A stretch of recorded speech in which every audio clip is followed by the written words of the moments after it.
fade away.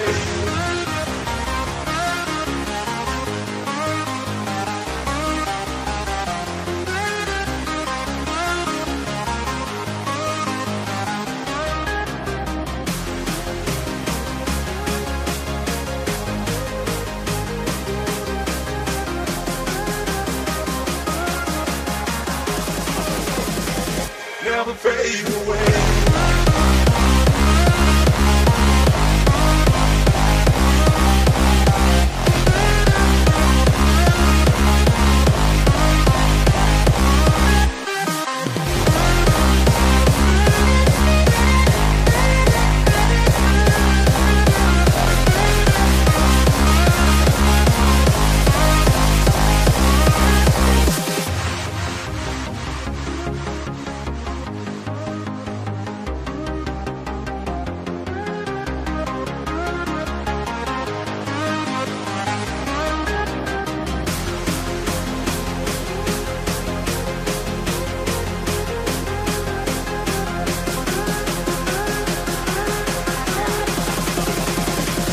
Never fade away.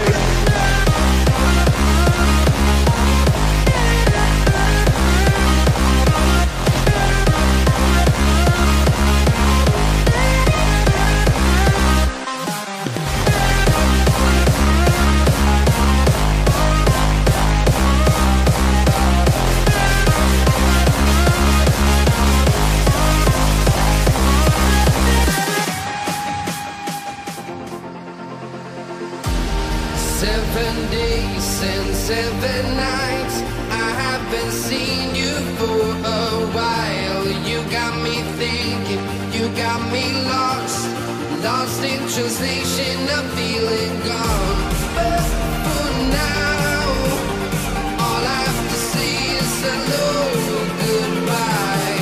But for now, all I have to say is hello, goodbye.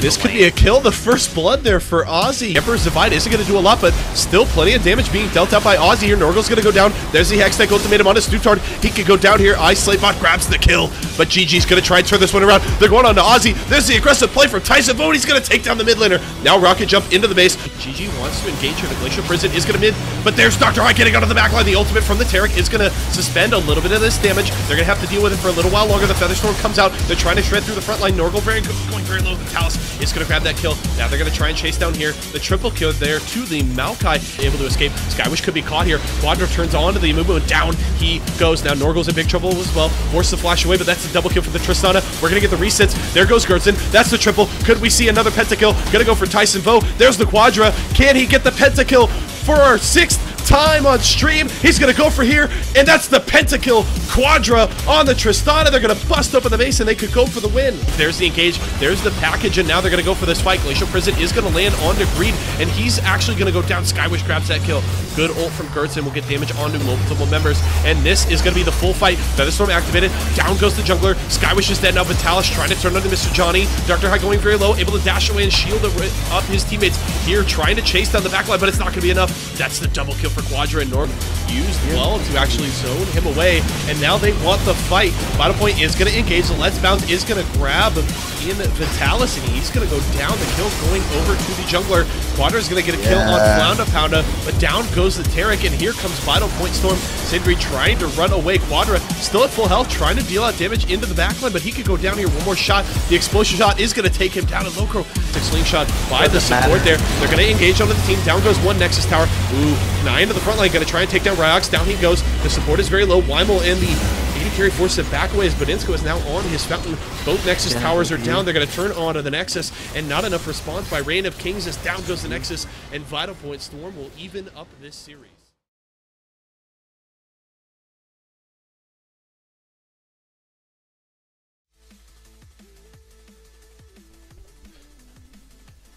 Good afternoon, League fans, and welcome to twitch.tv/ABL Esports for week number 8 of the ABL series. I am your host, Yeso, bringing you tonight's show, the play-by-play commentary, and my partner in crime tonight, my man Zoob, bringing all the color to tonight's cast. Zoob, as we start the final 2 weeks of the season, how you doing? I'm doing good. I'm ready for playoffs, that's for sure. Gonna be some good games in that, and this is gonna be like a battle of the mid-tier playoff team. So I'm definitely excited to see how they shape up and if these teams show any promise going into the playoffs. I couldn't agree more. We are, in fact, featuring No Name Necessary facing off against Vital Point Storm tonight. A couple of teams looking to try and avoid that little postseason gauntlet that we will have right after week number 9.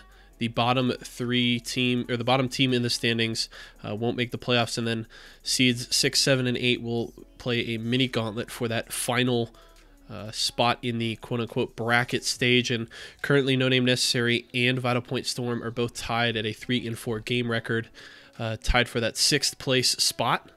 So a win here would certainly go a long way for them trying to escape the gauntlet. They definitely would both still have a lot of work to do, would definitely need a win in the last week to most likely seal that up, but definitely a lot at stake for these teams. So I would expect nothing but the best coming out of both of these lineups as we get ready for the final week of the regular season next week. Thank you so much for joining us this week, folks. Appreciate all of the support. The best way to support us every week is to come and watch us every Monday and Tuesday night, 5 p.m. Pacific, 8 p.m. Eastern, right here at twitch.tv/ABL Esports. Other ways to support us as well. Consider following and subscribing. Those buttons should be right at the top of your screen. If you subscribe, you can get some cool emotes, some chat emotes. You can see those there in that little message from the ABL Esports Twitch, so you can secure those if you do subscribe. Yes, thank you very much to Puck for creating those awesome little emotes. Other ways to support us as well: consider donating. The donation link is down in the description. Some of those donations will in fact go to prizes in the playoffs. I plan on trying to do as many giveaways as possible during the postseason, whether it be mystery skins, RP, all that kind of good stuff. So donations will go towards that pool. So, a lot of that money will go right back to you guys if you do donate. Also consider, if you guys want any information, stats, news, schedules, all that good stuff, especially as we get close to playoffs, you want to keep track of those standings, see where people are shaping up for the postseason, make sure to head over to ablseries.com. That link is down in the description. Just click on that nice big ABL picture down there to head over to ablseries.com. But as we get ready for our series tonight between No Name Necessary and Vital Point Storm, we are going to hit you with that roster rundown to start us off here. On the blue side for game number 1 will be No Name Necessary. They have Doggus in the top lane, Buster Toast, their all-star jungler, Pectus Escavatus in the mid lane, former Season 2 champion Myron Bruh, and ZGM Penguin rounding out that lineup in the bottom lane. Yeah, and on the red side we have... Stop it, Echo. We have Vital Point Storm. We looking like a couple new players on the roster. We got GCB 246 in the top lane. Jungler, Bloodwhelm. Mid laner, Alive. Is that the actual name, Alive, or does he have a weird character? That's pretty dope. And bot lane, Lone Crow and Flounda Pounda. It looks like Alive actually has the name Alive. It doesn't look like there's any special characters, so that's really cool.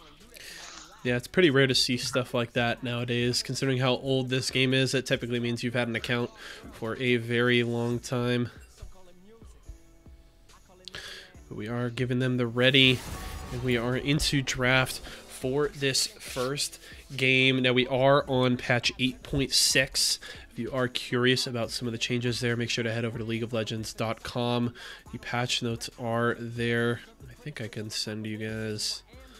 see if I can get the link for that real fast. I'll shoot that one in chat. So if anybody is curious about the most recent patch, there is the link. So you can go check out the 8.6 patch notes. Definitely would assume that would have a lot of effect on our matches this week. Zoob, any thoughts on some things we might see just based on the changes from these most recent patch notes? Based on the changes, I mean, you're expecting to see a lot less like everyone building tier in the mid lane. Like that was really big in the last patch. It's still pretty good, but it's not overwhelmingly OP like it was before. So probably a little bit of decrease in priority on those types of champions. Uh, Yeah, they just heavily nerfed the defense of that build, right? Nerfing yeah, the they shield nerfed the ratio and the shield. duration. Yeah, so that was pretty good to get rid of like the highest priority on that. The Anivia ban, I wonder if Alive plays like a lot of Anivia. That's pretty interesting. That champion's definitely annoying to deal with. Same with Warwick. So I would say that those two are decent bans for sure. Because Warwick just never dies. You can build all the grievous wounds you want, and that man will still heal half his health with one auto. And Janna, the N3 just banning out the most annoying champions they can think of at this point. And VPS banning out the support. It looks like Penguins champion pool getting hit a bit with the Jarvan coming in as well. Definitely, they might be looking to pick up like an immobile AD carry with the Jarvan ban and the Alistar ban. So that might be something that we're looking into. There is a new Kog'Maw build that people are running that's like a pretty much full AP. You go like Ginsu's. What is the thing they build in the Stinger? The Nashor's Tooth. Oh, Nashor's Uh, Tooth. into like a Void Staff and yeah, it's pretty much like you just build like full AP Kog'Maw and it actually does like a ridiculous amount of damage. Now we do see the first pick, Xayah here, something that's been heavily prioritized even since last patch. Now, Xayah did, there were some changes to Xayah and Rakan. Look, Riot felt like Rakan was too weak on his own, so they buffed his shield range to other champions and then reduced the increase with Xayah. So basically, the extended range for his shield is the same with Xayah, but Rakan is now a little stronger with without Xayah. Yeah. And they also, the specific nerf to Xayah was that they nerfed her combo with Rakan with her W, so not as much damage coming out of her W when paired with the Rakan, but still I would assume fairly strong on her own, and they actually are going to be able to complete that bottom lane with the Xayah Rakan. So I wonder if they're gonna take Caitlyn here because that's generally like the answer for Xayah. they are going to grab the Lucian. Interesting. Solid combo with the Braum. Honestly, Lucian, Yeah. very good synergy with Braum with his passive. You can proc the concussive blows a lot faster, so that is certainly good, but a very short range bottom lane there. I would assume they may have quite a tough time in the laning phase going against Xayah Rakan. I would say early, yes, but like as they get more like probably after first back, I would say that Lucian Braum should actually have this because like Xayah and Rakan really like to skirmish in the 2v2, but so do Braum and Lucian, and the little bit of range advantage that Xayah has, I don't think will really matter as long as the Lucian plays it well. He's going to be able to outduel Xayah, which is exactly what they want to be able to do, is be able to fight the 2v2. So I think it was a decent answer. I think that Caitlyn might have been a little bit of a better pick, but to synergize with the Braum and be able to actually fight the 2v2, maybe get the Skarner down there, because that's an infinite amount of CC, Skarner and Braum. So definitely going to be interesting to see what Bloodwhelm decides to do, depending on the solo laners that come out in the second half of the draft.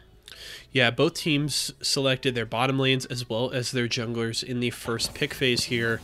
So all their bans going towards solo laners. The last ban there, the Swain, I think very smart there from No Name Necessary. Very strong flex pick, and definitely don't want to give that one away. It's going to be the Poppy here locked in that I would expect going to GCB. Something we haven't really seen a lot of this season. Definitely has fallen off since her prominence last Worlds and early last season. It's weird that the blind Poppy, I understand like counter picking with Poppy, but the blind Poppy is weird, and it looks like Nas's top, Scion mid for Pectus. The boy coming in with that Scion mid. We saw it last week. Like, what is the answer to Scion mid? I don't even know. Azir is I guess here's the problem, the one problem for No Name Necessary, and I guess the Nasus doesn't really mitigate it. Like, they just like are have going to an get AP. outskilled. They have no magic damage, no solid Yeah. mid late game magic damage on this team. So the builds are going to be very easy for Braum and Poppy. Like Poppy is going to be nigh unkillable once Yeah. they hit the late game. When she just stacks armor, I would imagine. I'm curious to see how the Skarner builds. Bloodwhelm could certainly go for Warrior and be more of a skirmishing Skarner, or go Cinderhulk. Cinderhulk has certainly been the most popular, at least in pro play. So we'll have to see what he wants to take here. But I think a fairly balanced composition from the side of Vital Point, and No Name Necessary is definitely going to be all in on the early and mid game, because late game they could very much be in trouble, while the armor could really negate a lot of Nasus's scaling power. Yeah, but Nasus is still pretty dumb early game with his Wither, and with the Sheen, he can pretty much one-shot Poppy if she's not careful. The champion is really, really good right now. And they definitely have it going where Nasus has a very easy lane. Like Poppy really isn't going to be able to abuse him. He should be able to stack up fairly easily. So as long as they're able to, use that those early stacks in that early and mid game to their advantage to build a significant lead, they could definitely do something. But if this goes late, No Name Necessary will definitely be in trouble. Yeah, for sure. Especially because like the Scion mid is really good in lane, but it doesn't really scale that well. Like just because, Scion mid is good. It started whenever like Scion's E was like super busted, and like you didn't even have to aim it. You could just press E and it would hit the other person. But they kind of fixed that a little bit. And it's still easy to hit in mid lane because the lane's a lot like it doesn't curve like the other lanes do. So you just kind of have to hit it straight forward and hope it works. But Azir is just definitely gonna. I'm sorry, Azer is definitely just gonna outscale Scion, and Nasus is looking like they're Nasus and Zaya. I would say like their late game, carries. But with the like you said, the Poppy, Skarner, Braum are all gonna be like super scary for the AD champions. And I have to say, I actually really like this Azir pick into the Scion, because his Emperor's Divide is pretty much going to be a direct counter to Scion. Like, if Pectus is trying to charge into a fight and a live sees him coming, he can just use the Emperor's Divide and essentially deny him from getting that ult onto his team. Yeah, for sure. Definitely agreed. Which is probably why we see so much, like, pretty often Azir is the answer to Scion. Probably for that reason, and also he can just dash out of Scion's ulti, or he outscales. Like all he has to do is farm in the lane. Like I think Azir was a good answer to the Scion, but the question is, can Alive play Azir? Is this his first game in the ABL, or did you guys see him last week? Nope. This is, as far as I can remember, his first game in the ABL that I have seen. Unless he played last week, but I don't believe he did. So my money would be on it being his first game. So we'll have to see. This is definitely a very new Vital Point lineup. Quite a few new players. They're, essentially their entire top side of the map is new to the league. So we'll have to see what kind of synergy and coordination they've been able to put together with the practice that they've had so far. Luckily they were at least able to keep the duo lane together. That does them a lot of good. But they're definitely going to need a lot of help from the top side of the map here. So definitely hoping that GCB, Bloodwhelm, and Alive can kind of step into these shoes very quickly and be able to perform on the ABL stage, as we are about to finish our spectator delay and get into game one of this series. I wonder if just GCB was taken, or like GCB won.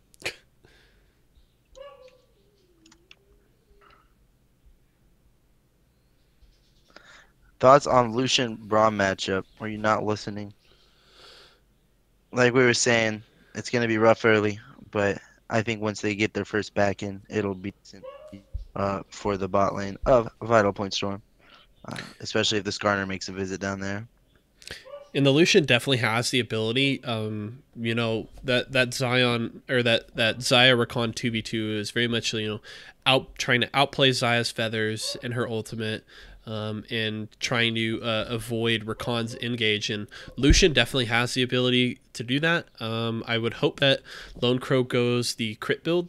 I know The lethality build was very popular on Lucian previously, but that was really when he was in the mid lane. And I think we've talked about this before in the cast, where when he was getting blue buffs, you know, when you're a mid laner and you're getting every blue buff from your jungler, then you can just build that lethality build and shred through people, and you don't have to worry about your mana. But when you're in the bottom lane and you have an Azir, you're not really going to get a lot of blue buffs. So I would hope that Lone Crow goes for that Essence Reaver build.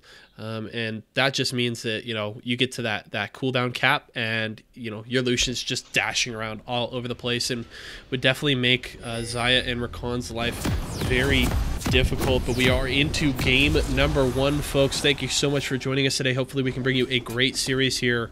But we are starting off No Name Necessary versus Vital Point Storm. Now, personally, I prefer like Sneaky's build where he goes Bork into like Static or PD into IE, but there's definitely just a lot you can do, and I agree that he won't be getting any blue buffs this game, just because they have an Azir who is very mana dependent, and there's the 5-man, as always in the ABL, someone is always 5-man invading, or at least sticking together. We'll have to see if Penguin gets caught out here. The 5-stack from Vital Point could be very, very dangerous. Not even necessarily playing fairly safe so far, but if Penguin makes the wrong step, retreating back to red buff, he could get caught. I think they know. The Braum is very powerful level 1 if he's able to land that Q, and even if not, if you can just get in melee range, you could set up a stun from anybody on your team. They're going to go for the kill here. Penguin trying to run away. Probably going to flash over the wall at Dragon Pit. Maybe jump. Yeah. Oh, he's actually forced to take his... I don't know what ability that is. It's Grand Entrance. I'm going to double check. I believe it is. Yes, W. Grand Entrance. Yep. I should know that. I'm a Rakan main. Damn it. I shouldn't have had to think about that. But ZG and Penguin able to escape there, so nothing really happening with that early invade, and both teams will just retreat back. Both junglers getting leashes from their duo lanes. Still go bot to top. I've never played Rakan in my life, so probably know way more than me. On that champion. I know he has a couple dashes and a shield, and his Q heals you. Some early dueling here from Penguin as he goes in on Flounda Pounda. Not much follow-up though, so just a little bit of health traded back. These teams will go back to farming. Poppy's one of my favorite champions though, so we can talk about that one all day. So tell me about Poppy here then. We mentioned that she probably won't be able to punish the Nasus too much in the laning phase, but her scaling should be pretty good, especially considering the composition that No Name Necessary has. Yeah, so like Poppy actually does like kind of an unreal amount of damage early, and people don't really give her the credit that she deserves. Like if you're actually decent at Poppy and can land her abilities, which aren't hard by the way, like you W someone into the wall and then Q, and then she hits the shield, but I don't think that she's really a good matchup in the Nasus. She's really good into people with like dashes, so she's gonna be good against Zac like that. Yep. She's gonna be good against Rakan, so he's gonna be able to stop like the engages. But ooh, Buster Toast could be in big trouble here. Is going to get caught out. They're forcing out the passive on the top side as Bloodwhelm has gotten an early gank up here. GCB and trying taking down his blobs, and that first blood will go over to Bloodwhelm. So good early gank from the Skarner. Skarner will net a gold lead here early for Vital Point Storm. yeah, and I mean it is weird because he tried to gank for, Zac tried to gank for Nasus earlier, which means that they're gonna have like if Skarner answers, they're not gonna have a good 2v2 because Zac and Nasus are both notoriously weak in the early game, and They're going to go for Daggers here. He could be caught out, has flash available, flashes away. Do they go for the kill? No, they'll just back away, content to force out that summoner spells. And Bloodwhelm will probably come back to the top side very soon. yeah, and right now I think Lone Crow and Flounda Pounda did a good job early of not just like taking a total beating in level 1s and 2s. So as Lucian gets all of his abilities unlocked and ready to use, I think that this matchup will just become really easy for them. Maybe not easy, but it'll become playable. Like they'll actually have a chance to win the 2v2 as we get into the game a bit. So it's going to be interesting. I expect at least 1 to 2 solo/duo kills from either bot lane. Now, something to note here, both supports taking Ignite. As looks like Vital Point does want to fight. The concussive blow is not going to be procced on either bot laner there. Yeah, it's Unable to get close. the stun, but still a good trade there for Vital Point. Yeah, and I like the way Lone Crow played that. He eat forward and then just walked out of the Recon Grain entrance. So it was well played, and that was a nice stun by Poppy. That's how it's done, my friend. See that? That was like a third of his health gone from one combo. And she does have Aftershock on Poppy, which is going to be doing quite a bit of damage on its own. People stop complaining about Aftershock though, so. Now this is where I wanted to see Zach gank originally, is the bot lane, because early game, the Zaya Recon duo is going to have a lot more pressure than the... There's the elastic slingshot. They can try and get onto Flounder Pounder. Ooh, good stretching strikes will catch both of them. The Grand Entrance will miss. Flounder Pounder forced to flash away. And Vital Point able to escape that gank. Here comes the teleport. There's the Poppy. Umaira forced to flash away. 2 stacks on the concussive blows. He is ignited, and the ranged auto from GCP will grab the kill. A second kill over to Vital Point. Storm is that teleport play. Goes very, very well for Vital Point. Yeah, and the Poppy just came in, knocked the Zaya back into his team, and was like, "Where are you going?" And then they got ignited, and it was an easy kill. And that's why he picked Poppy. And that was actually a really good TP, because Gnosis couldn't answer. Skarner was topside, so Skarner couldn't answer the gank either. And I don't think either of these mid laners are going to be roaming yet. So the TP was well placed after they committed a lot to going in. And Alive might not have mana for his ulti right here. In fact, it does. He could be in big trouble. Forced to flash away and use barrier. I don't know what Alive was thinking there. A little too far forward there with low mana, and Pectus had his ult available, so forces out both summoner spells, and then Azir going to be in big trouble here over the next few minutes. I definitely don't think he needed to use both of his summoners, one or the other probably, but better safe than sorry, I suppose. And Pectus has TP, so he's right back in that lane after he decides to back. And it looks like he's rushing Banner of Command, which is gonna be decent because like Poppy doesn't really want to split push, and Azir can split push, but he can't really do anything to Banner of Command because he does magic damage. So definitely think that's a decent itemization choice by Pectus.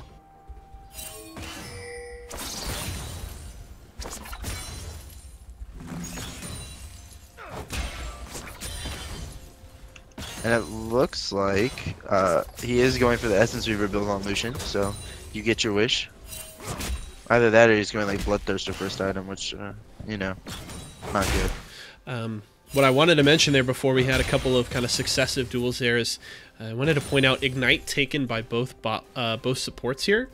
And that is kind of prompted by the changes to heal and Ignite. Ignite was given more damage, and the heal cooldown was increased. So, you know, Riot wanted to kind of open up more opportunities for Ignite to be, you know, powerful. And so Ignite, you are going to see it a lot more, especially in the mid lane, seeing people want to play more aggressive summoners, since they know they won't always just have to trade Ignite for heal in fights. They can actually find windows to Ignite and secure a kill.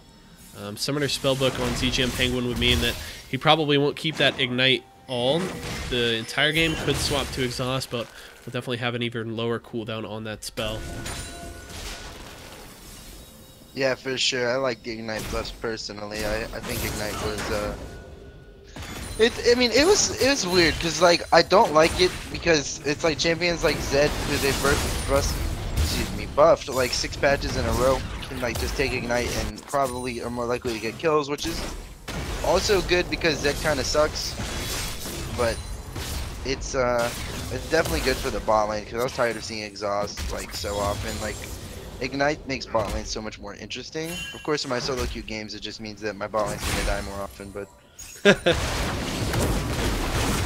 But overall, I would say that I like Ignite buffs because it even opens up options for like top laners to take Ignite. Like if you're playing, you know, enemy top laner locks in Yasuo, you take Renekton with Ignite. You just kill him repeatedly.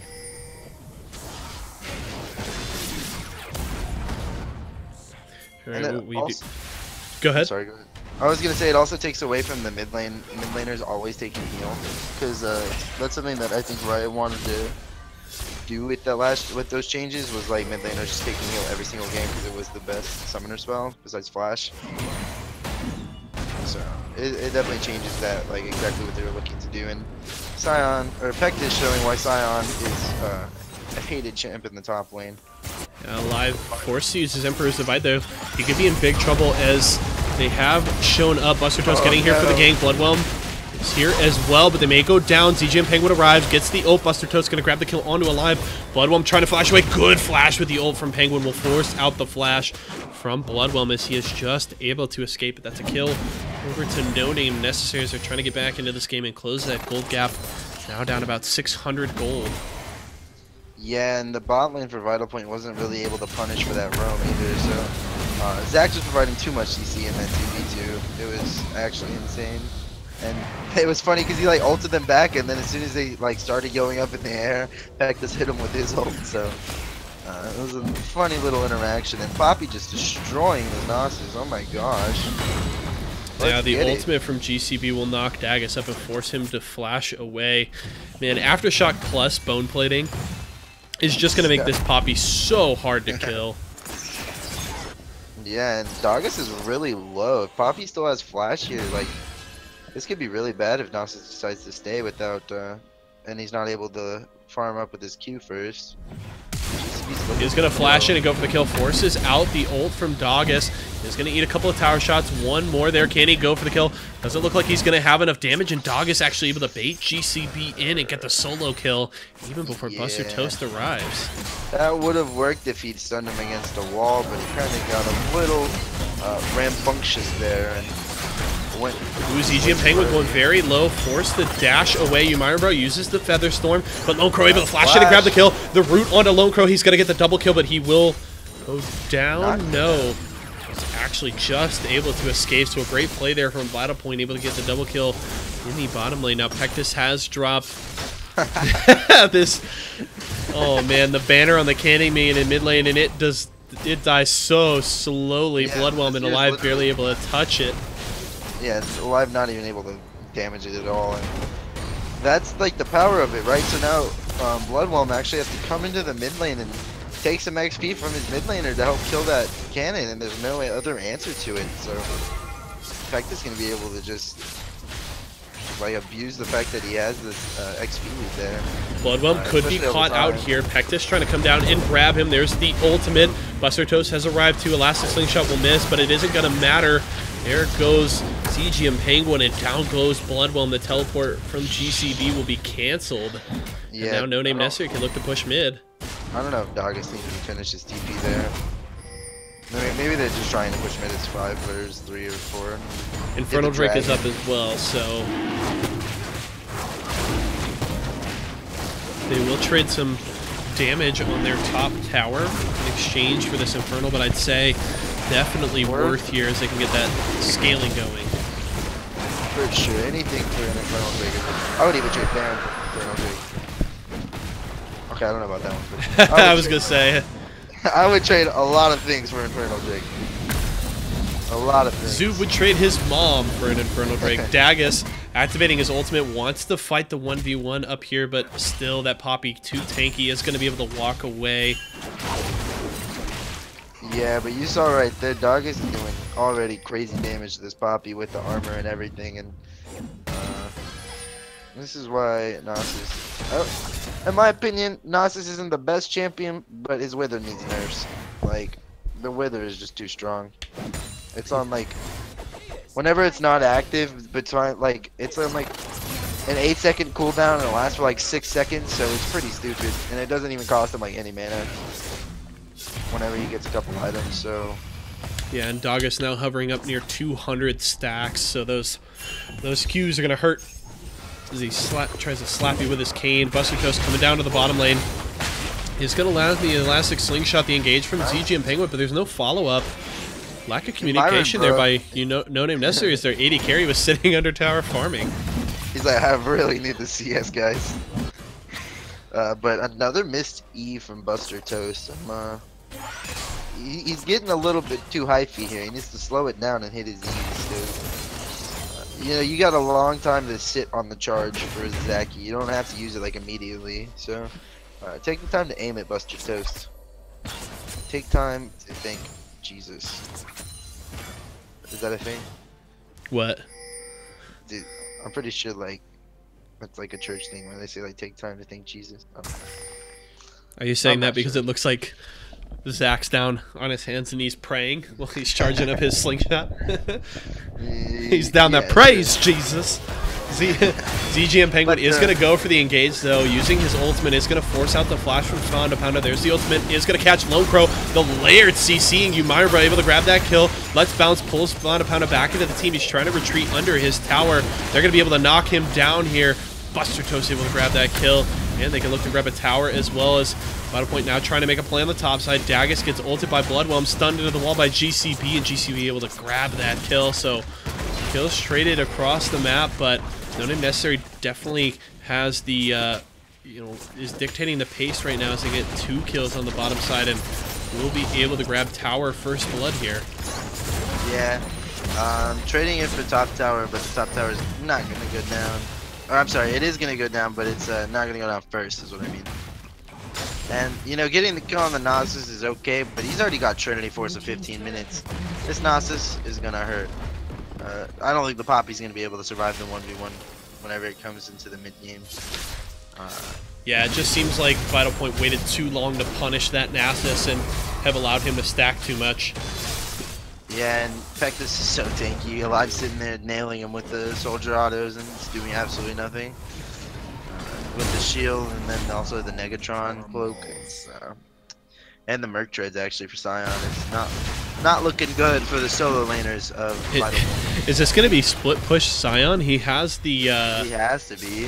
the Raptor cloak. I mean, he's definitely got to be going for ZZ Rod, don't you think? I would imagine that's what it is.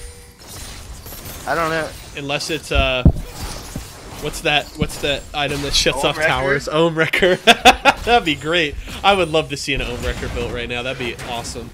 Seems like a waste of gold to me, but Oh, probably. I wouldn't disagree.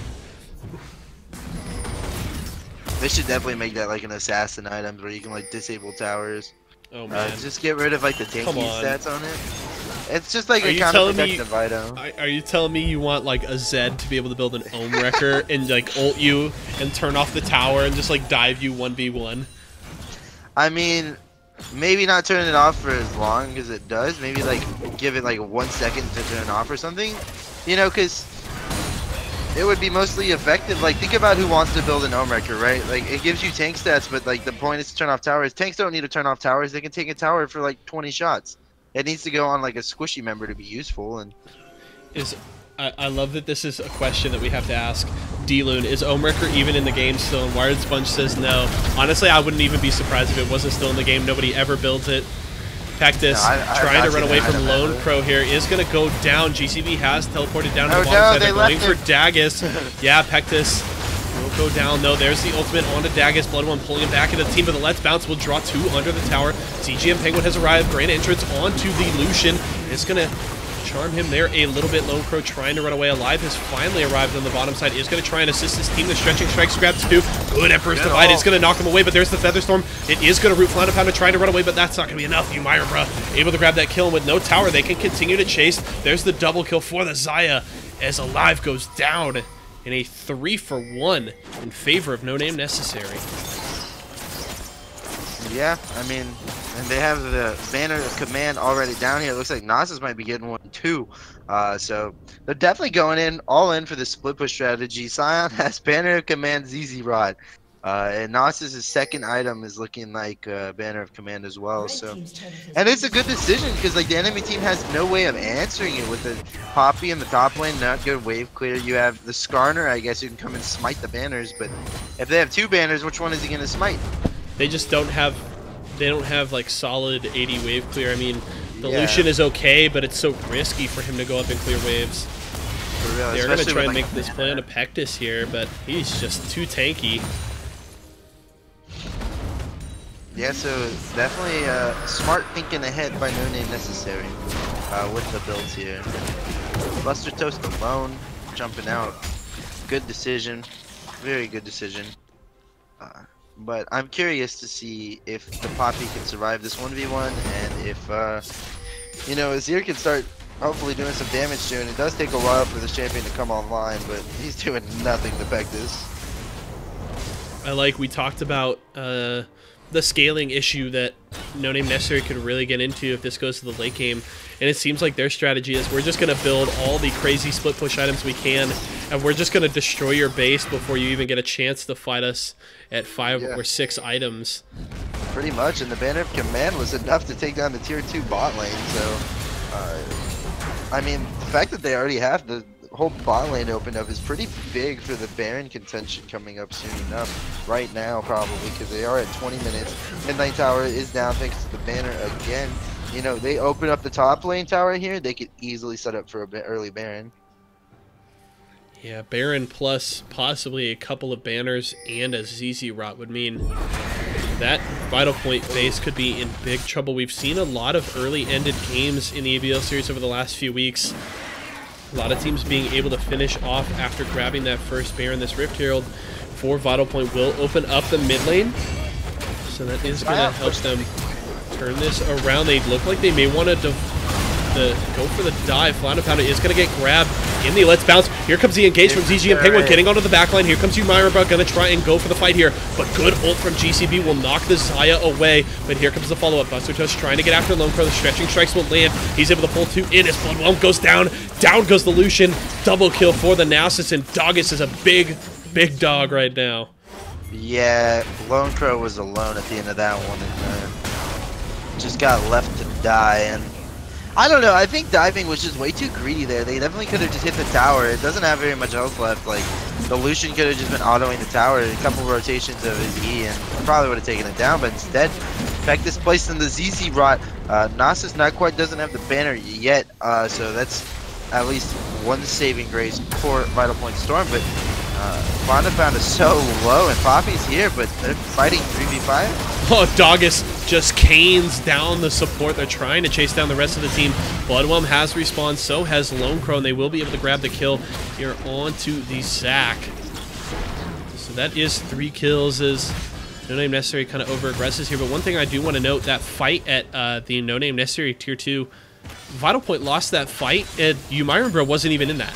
He got ulted away by the Poppy. They lost that fight entirely to, like, the non-quote-unquote, like, carry members. Yeah, and it's just like, at this point, what's Nasus as Trinity and Scion in general kind of early is just a really strong combo, and they're going for the early Baron to answer, and I actually like this. If you could try and rush this down before anyone knows, but it looks like N3 knows, though, so this might be... It was like a last-ditch effort type thing. Yeah, GCP trying to get away. CG and Penguin is going to get the grand entrance onto Bloodwhelm. He'll stun the Scion. He has Flash soon. Yeah, Vital Point will be able to get away here, but they aren't going to be able to grab the Baron. And something I do want to note, No Name Necessary is going to go double banner, double ZZ Rod, as that Raptor Cloak is now on to the Nasus. So I'm playing PvE this game. Exactly. Definitely not a fun one for Vital Point. They're thinking, why? Probably. We need an 80 carry with wave clear next game. Game 1 is No Name Necessary versus Vital Point Structures. Literally. And Azir is not going to be able to get enough items at the point to do anything if the game just keeps going at this pace, because No Name Necessary is looking like they're ready to end. One more team fight, I think this game could... At least the base will be broken, at the very least. If they win a team fight. Might set up a Baron bait here, though. And you know, Lucian is working on a second Essence Reaver? I'm not sure, actually. What the heck is he building? I'm not sure. I mean, it could be a Bloodthirster. I don't know why he would have... 2 longswords. 2 longswords. A Death Dance?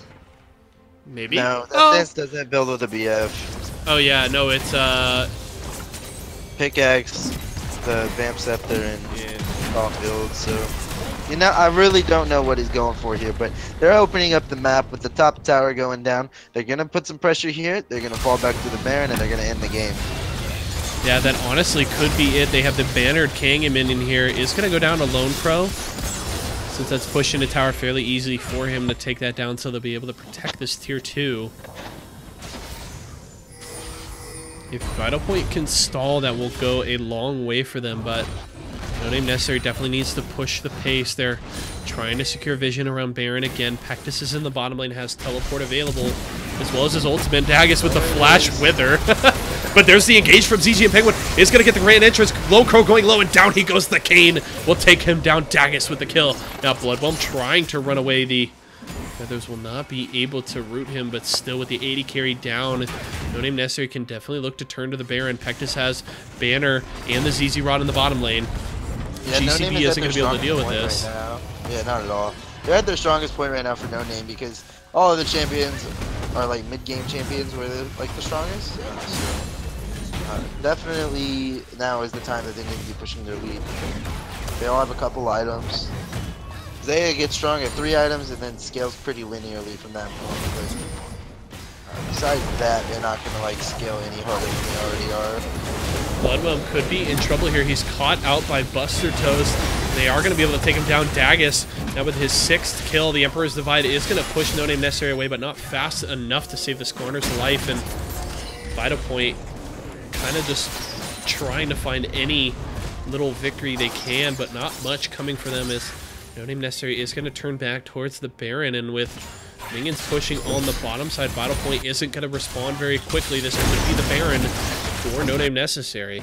Yeah, and Lucian went for the for the static shift or the wave clear. I'm pretty sure that does magic damage to wave clear, doesn't it? So it's like still not effective versus the Banner, but it will do something for the other minion. That's the Baron right there. They reset, maybe. I would hope they reset, unless they're like, okay, they're going for Infernal first, then they're gonna reset, then they're gonna begin.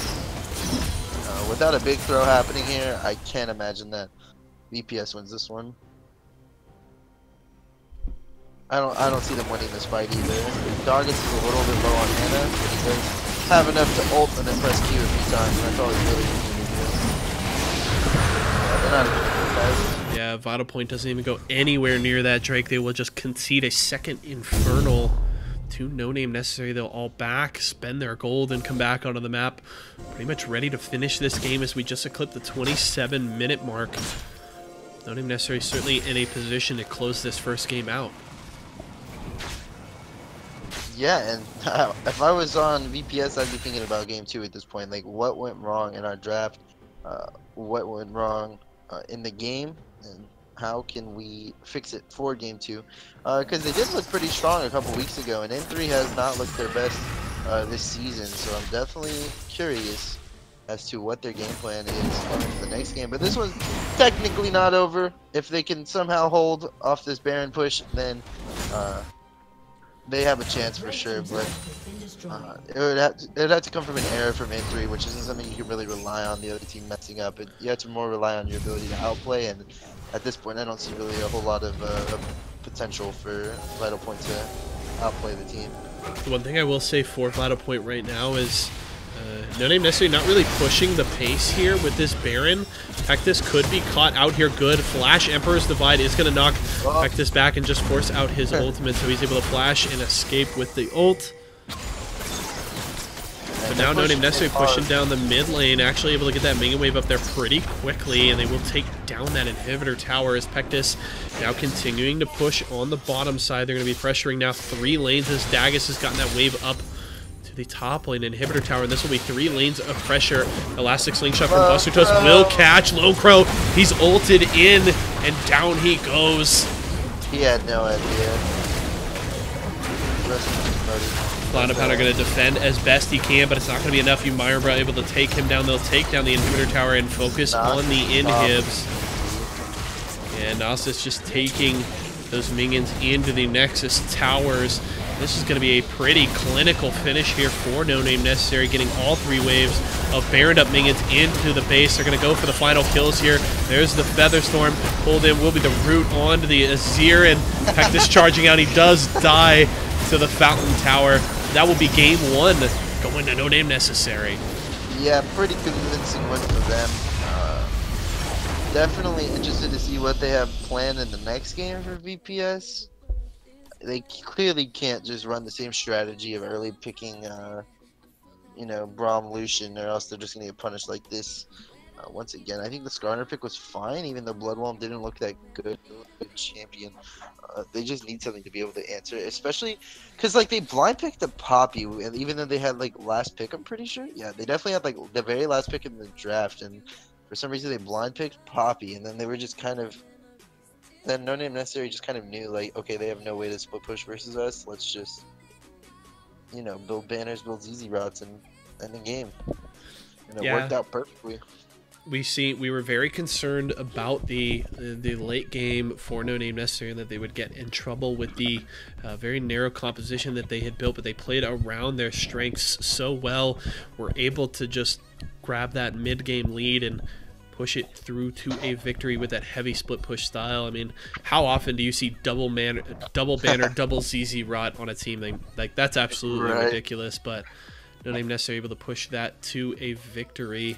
And I have to ask you for your MVP selection for this first game of the day. Pretty good performances across the board. One thing to note, Pectus doing like 70, I think exactly 75 damage less than you, Myron, bruh. Yeah, I would definitely give it to Mr. OP himself, Pectus. He did really well in the mid lane. Shout out to Azir. The Azir wasn't able to get items or come online at all in the entire game. The other contender I would say would be Doggus in the top lane.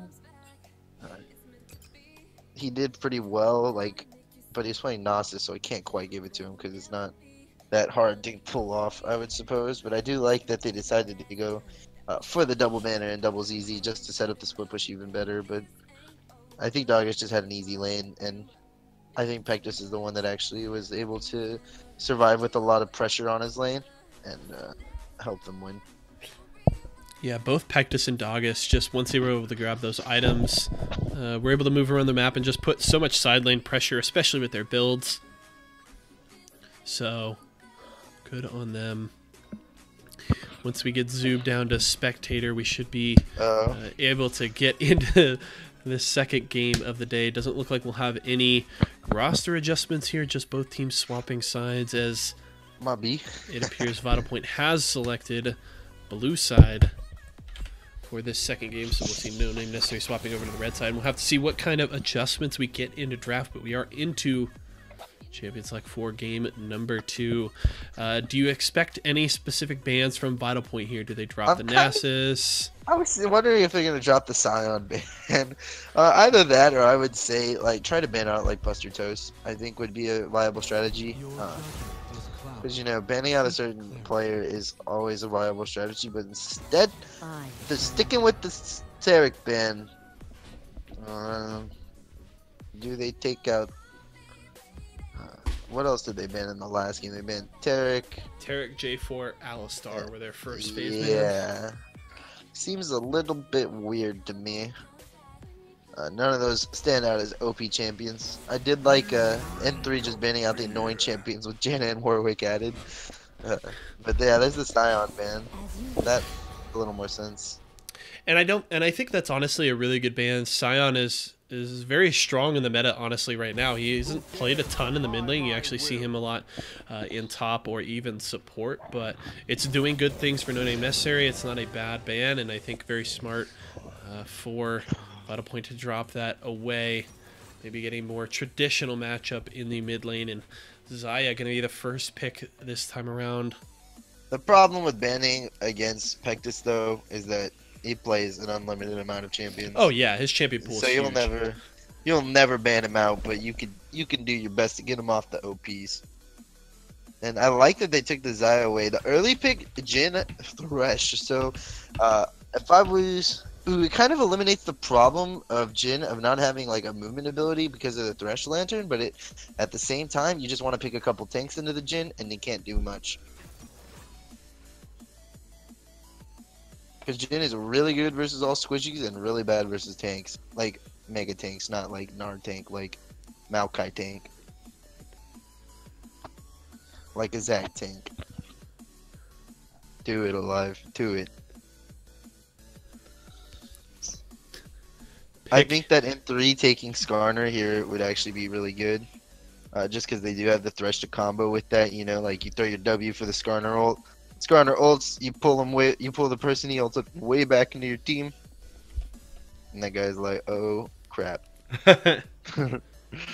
Especially whenever it's like your Skarner flash ults an 80 carry or something, takes the land, and then Thresh flashes backwards into your team even further, and you're like, well. How did I get from our blue buff all the way to their red buff so darn fast? Literally, it's like, whoa, GG. Like, They are going to grab the Olaf here, though, right before this second ban phase.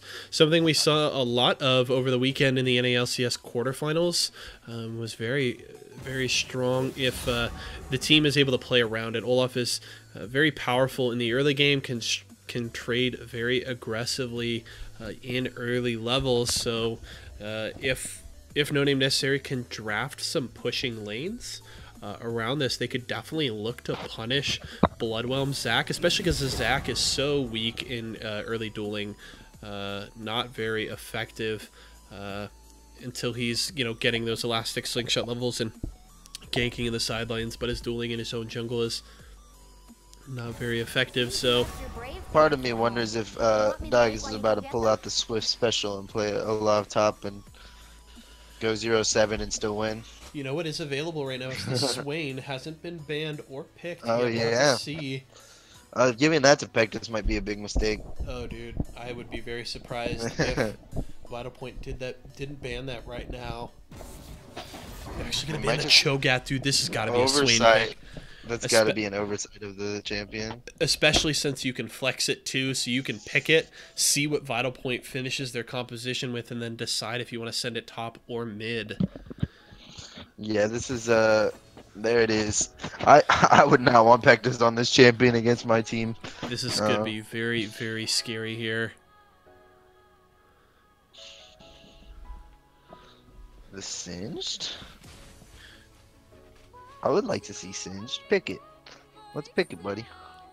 We did see Impact play this 4-team Liquid over the weekend in their quarterfinal against Cloud9. Picked it into what was a blind Fiora selection for Licorice, so we'll have to see what No Name Necessary wants to respond to that with. Rest in peace, C9. Rest in peace, CLG. I'm glad TSM lost. Yeah. Couldn't agree more. And I live in Houston, so Clutch Gaming is representing. Ooh, and the last pick will be the Corki there for Vital Point. So that will be the Morgana support.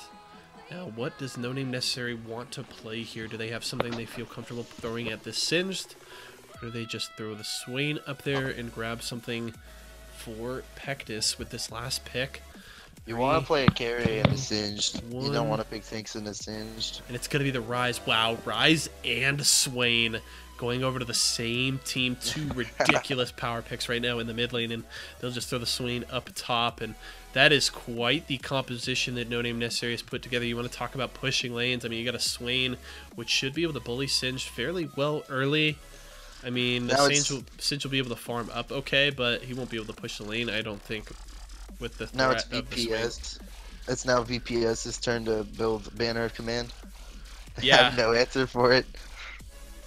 It's the time. Singed just gonna be like, you guys thought it worked against us. Because Swain Rise cannot clear it. Jhin, a low wave clear 80 carry. And then the only option is Olaf, so...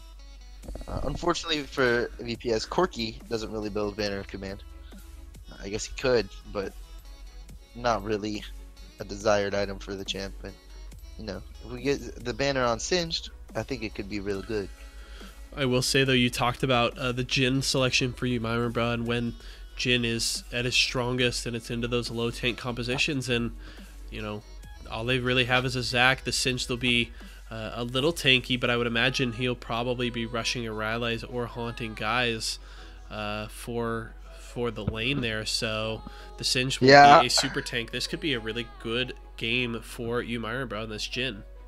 I'm ready for this dude to just be a Singed god. Just like 1v9 in the game. That would actually be amazing.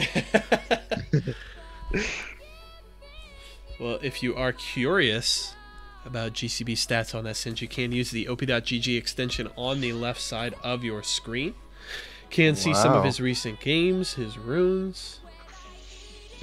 Champion win rate is 45% in 22 Yeah. games played. Maybe not. But Lone Crow's looking pretty good on the day. 3 loss streak, but he can get over the hump. You Myron, bro. 70 games on Jin, 57% win rate. Looking nice. Doggus. Maybe not the best Swain player, but the champ's OP.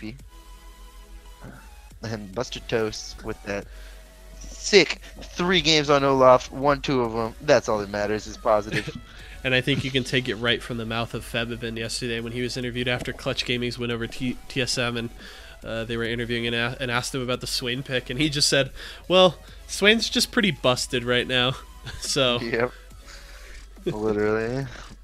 World champion is absurd, but we'll have to see how Doggus is able to use it, because last season he was pretty much a Renekton one trick. That was him, right? That was only playing Renekton, so he has not played Renekton in this series yet. It has been left open for the man. But the Swain Rise gonna make Singed and Zack's itemization easy. Just build some MR. But the problem comes whenever you build MR and then you're versus a Jin who's going to one-shot you if you don't have armor. So I'm gonna be curious. I would like to see the Singed 1v9, but I don't know if that's really gonna be the case. They do have on VPS the like double 80 carries, which is always gonna be strong. It's particularly strong versus tanks, even though they don't really have any tanks for N3. They went, we do damage comp, and that's respectable. It's a respectable comp. And the Olaf into Morgana is pretty fun for the Olaf, because he's like, you thought, bitch, and just presses R, and you know, Swain presses R, and then Zonya's, and then everyone dies, and then... I like that. You thought, bitch.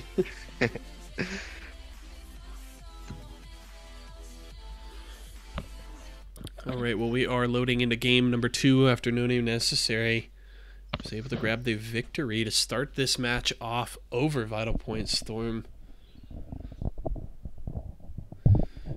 Gonna see if they can possibly close out the 2-0 sweep and grab their 4th match win of the season. Would certainly be a huge victory for No Name Necessary. These games extremely important, as both of these teams are trying to avoid that mini gauntlet prior to the postseason and just get a guaranteed berth into the quarterfinals.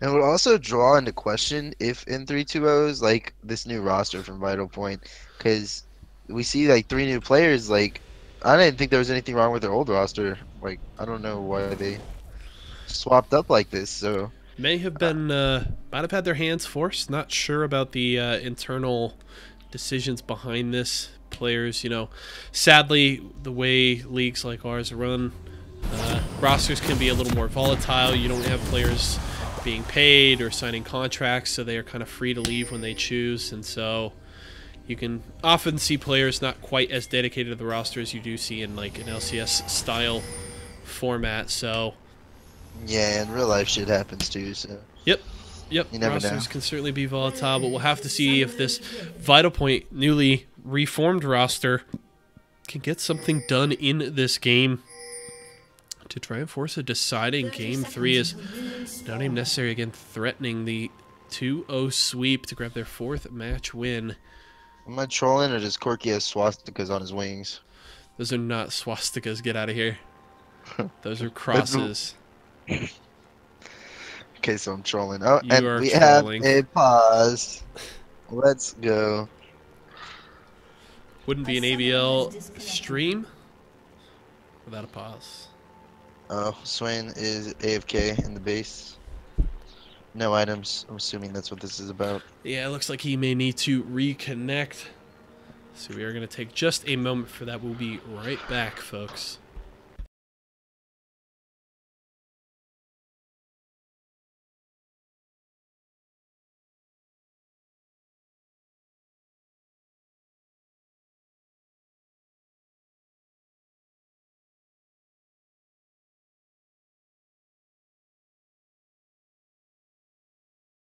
Swain will probably buy items.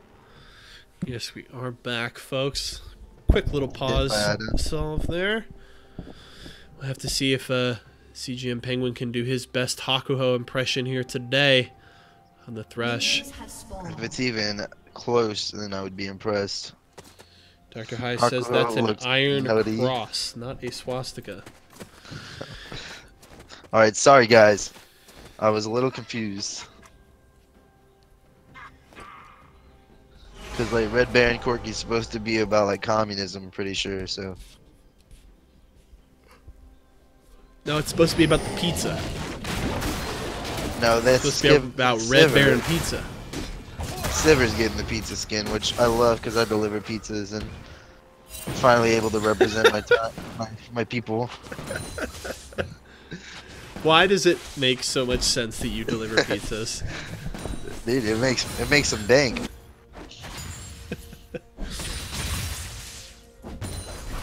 Especially because I don't have to work that often. Like maybe, you know, up to 30 hours a week, and I'm making quite a bit of money.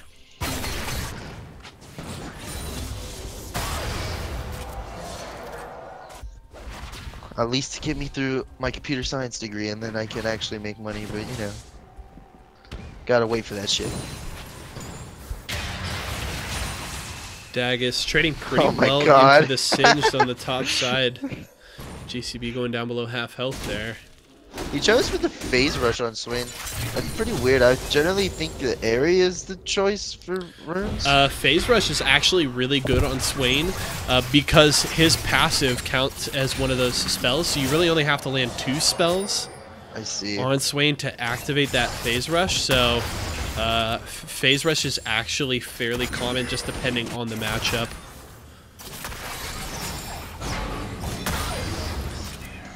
And I guess that just means that Dagus may want to chase the Swain today. Or chase the Singed, excuse me. Yeah, right. Chasing the Singed is always a good idea. I've never heard of that going poorly.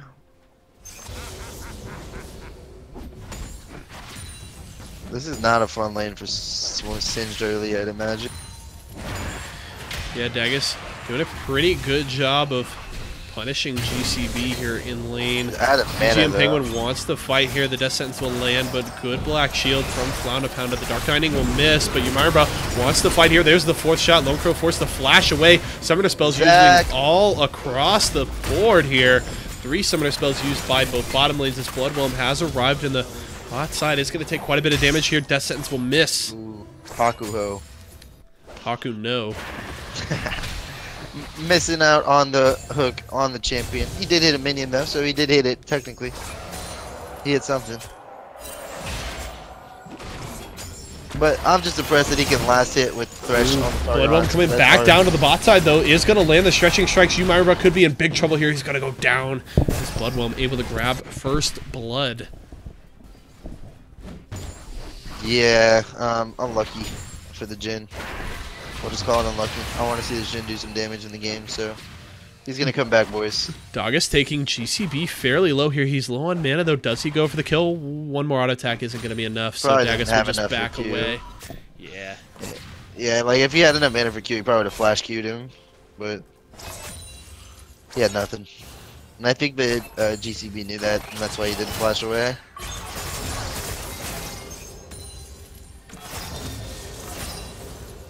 But the early lead for the VPS bot lane here, pretty bad spot to be in if you are no name. I'm sorry, for the no name necessary bot lane, yeah.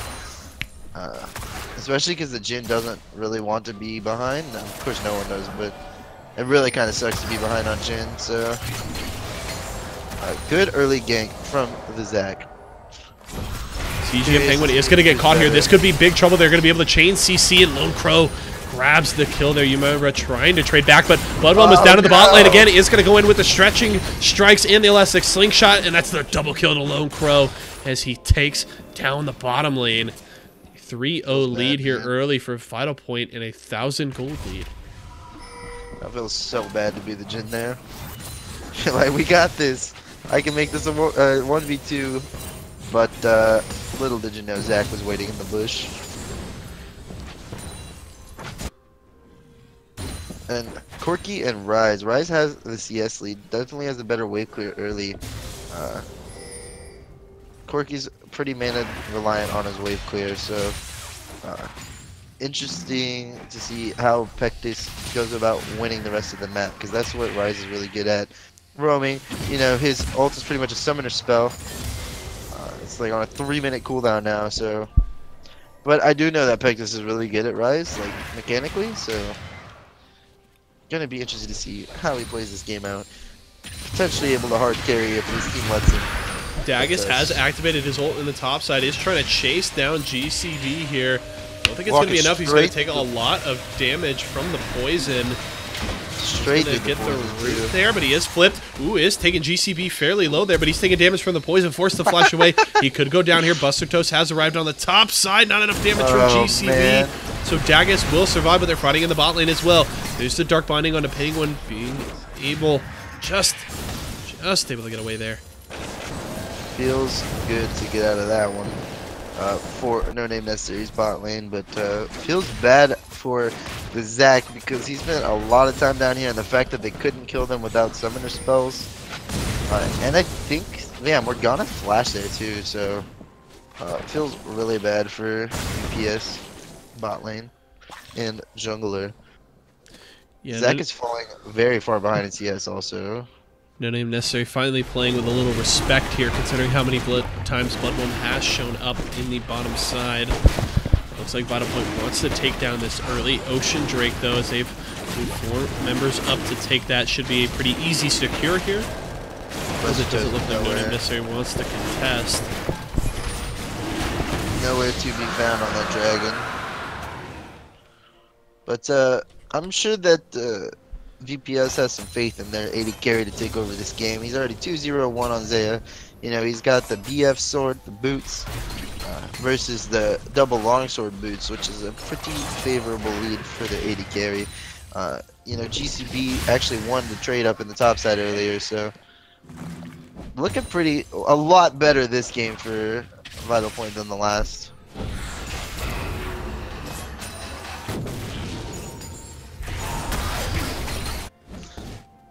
I also wonder if Rise opts for the Abyssal Mask over the Rod of Ages, just because the entire top side of the enemy team and the support are all AP champions.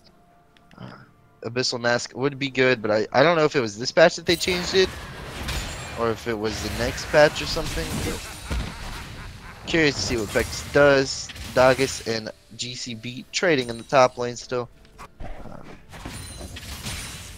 Already got the double dark seals for Singed. Let's go, my dude. Imagine he's running that Time Warp Tonic rune. If someone wants to check that OPGG extension for me, but Dagus is in an ult here. Oh, Alive has shown up on the top side, though, with the package. Dagus does use his ultimate. Can he take down GCB, though, before he dies? Doesn't look like it. He's going to go down alive, able to grab that kill. Good roam from the Vital Point mid laner. Ooh. Good death sentence, though, is going to catch Flanapana Flay into the tower. Will force Flanapana to just walk away and not secure the root with his ultimate. Trying to chase down Lone Crow. Lone Crow just able to juke out from the root from Jin. Buster Toast going very low, but is able to take down the AD carry there. Black Shield not enough. Olaf pulled out the You Thought bitch as soon as he got hit by that Dark Binding and just kept straight running at him. But I definitely think that Lone Crow could have killed the Olaf there, and like with the help of Flanapounder, like if he kept hitting him, he was really low. Yeah, Flanapounder could have just turned around and thrown in 2 auto attacks and probably would have been able to take down Buster Toast before he killed Lone Crow. This could be big trouble here. Oh, the Dark Binding misses Penguin. That was a guaranteed death, and Flanapounder whiffs on the Dark Binding there, and Penguin lucky to escape with his life. Gonna back here now. Maybe. Do it.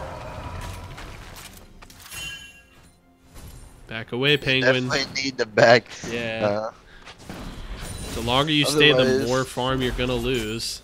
Yeah, but they had to get out of there. Zac and Corky were there. Dagus just didn't respect the early package from Corky, and that's pretty much why he died. Like, you hear the noise, it's like, darn it, and then it's like, run. Pretty much just like, okay, back away, farm a tower, don't get ganked. But instead, he's like, I'm an all-in. And GCB now wanting to trade again into Daggus, has the Aftershock to make him a little tanky here. There's Phase Rush from Daggus, but losing out that trade in the end.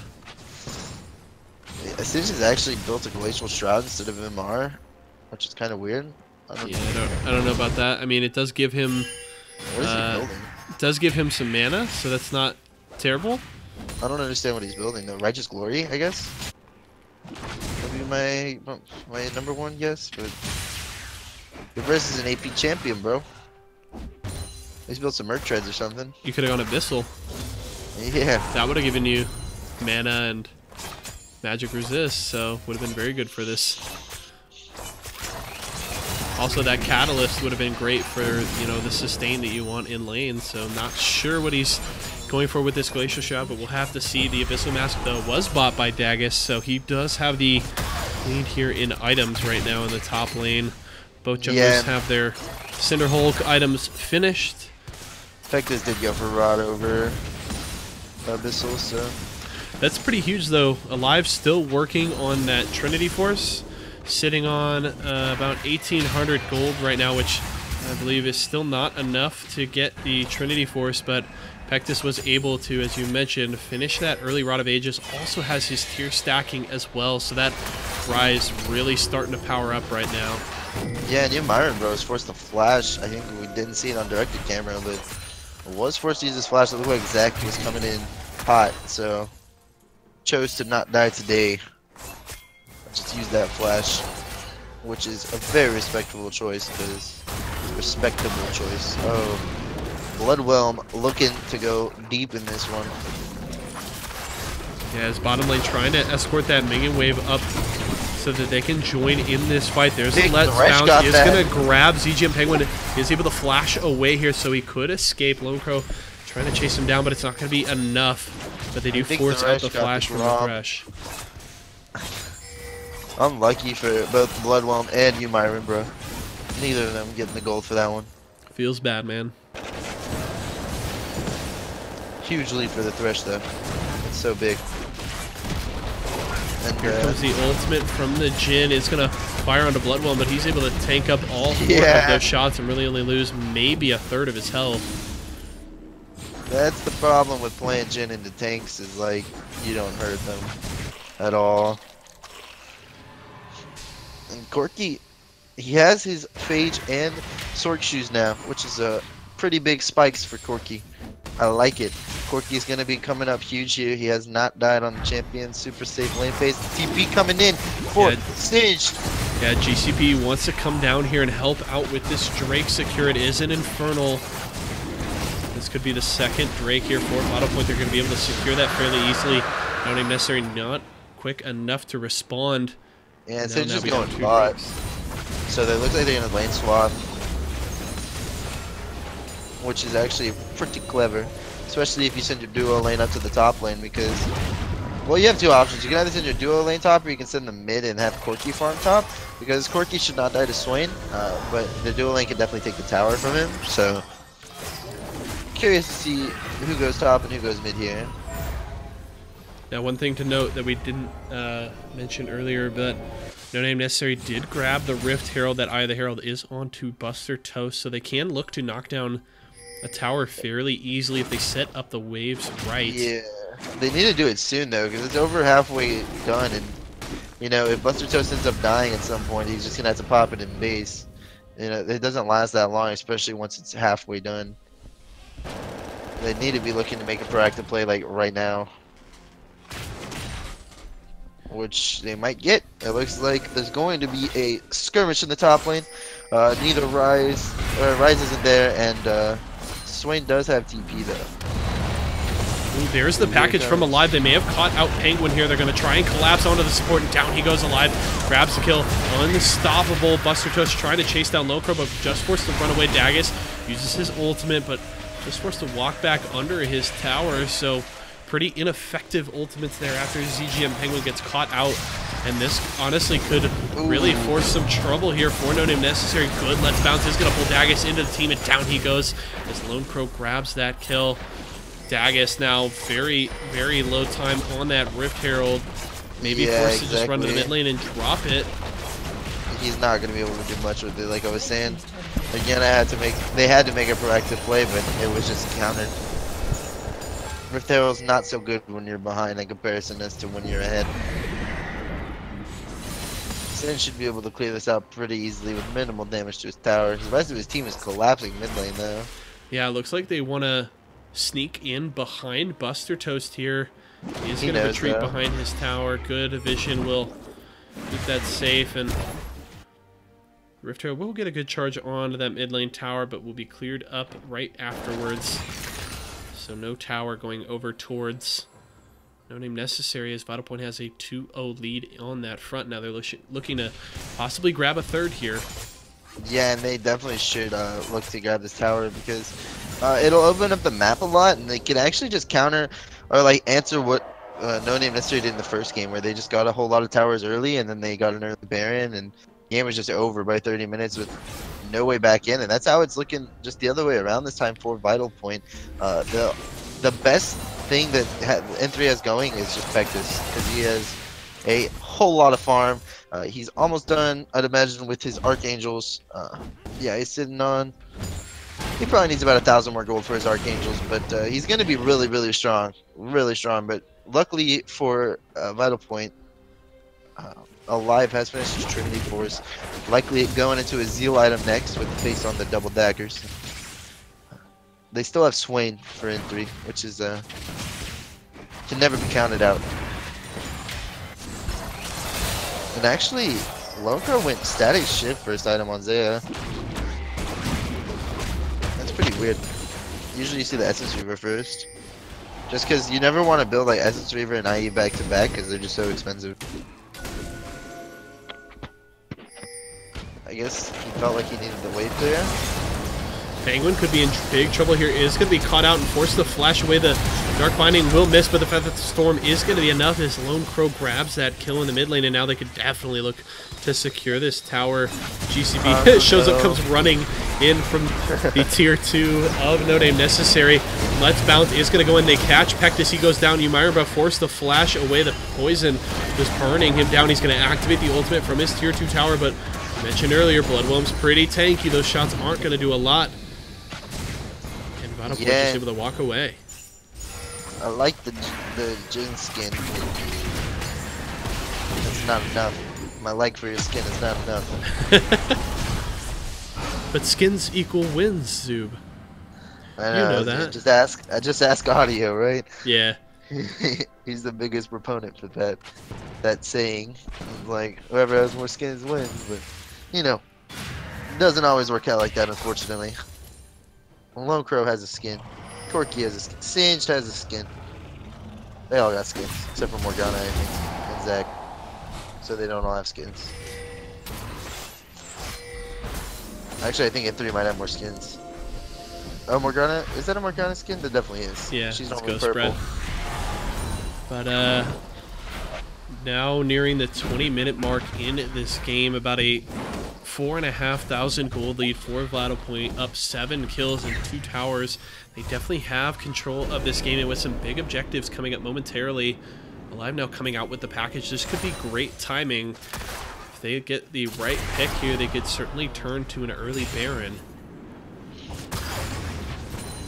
Yeah, I mean, the early Baron just might be like a Baron throw, so they need to be careful. They definitely need to set up a couple picks before they just start doing it. Zaya has totally skipped over Essence Reaver. Interesting. Very interesting, because Zaya really relies on Essence Reaver. She likes to spam her abilities, her W and her E particularly, and it gives her the cooldown on her ulti, and nice. Buster Toast wants to chase down Lone Crow here, but he's taking way too much damage from the Xayah, and he is going to go down now alive. No. Package right into the backline. He is going to get caught a little bit here, taking a lot of damage, and down he goes as Dagus able to grab that. The shutdown kill does go over to Umaira, though, but he is going very low. GCB able to take him down on the cinch, and now Pectus and Dagus trying to run away. Here's the Feather Storm. Can it catch them? The root will actually miss as Pectus able to root Lone Crow. Now Dagus just trying his best to run away from GCB, but it isn't going to be enough. Is the poison able to take him down? Pectus goes down. Dagus like just able to limp away from this fight, but that's a 4-for-1 trade. They need to turn on either Dragon or Baron Like, they're probably gonna go mid tower Baron or Dragon. I don't think they have time to do Baron at this point, but I think if they would have rushed straight for the Baron after getting all those kills, they probably could have taken it. They certainly could have tried, but they will go the safer route here, grab that mid lane tower in their second Infernal Drake. Yeah, the double Inferno is going to be pretty huge. And you know, like the Zaya is spiking faster with skipping the Essence Reaver, but it just seems so weird to me because like she's very reliant on her spells and her cooldowns. Who am I to judge? He's 5-1 and 3. He knows what he's doing.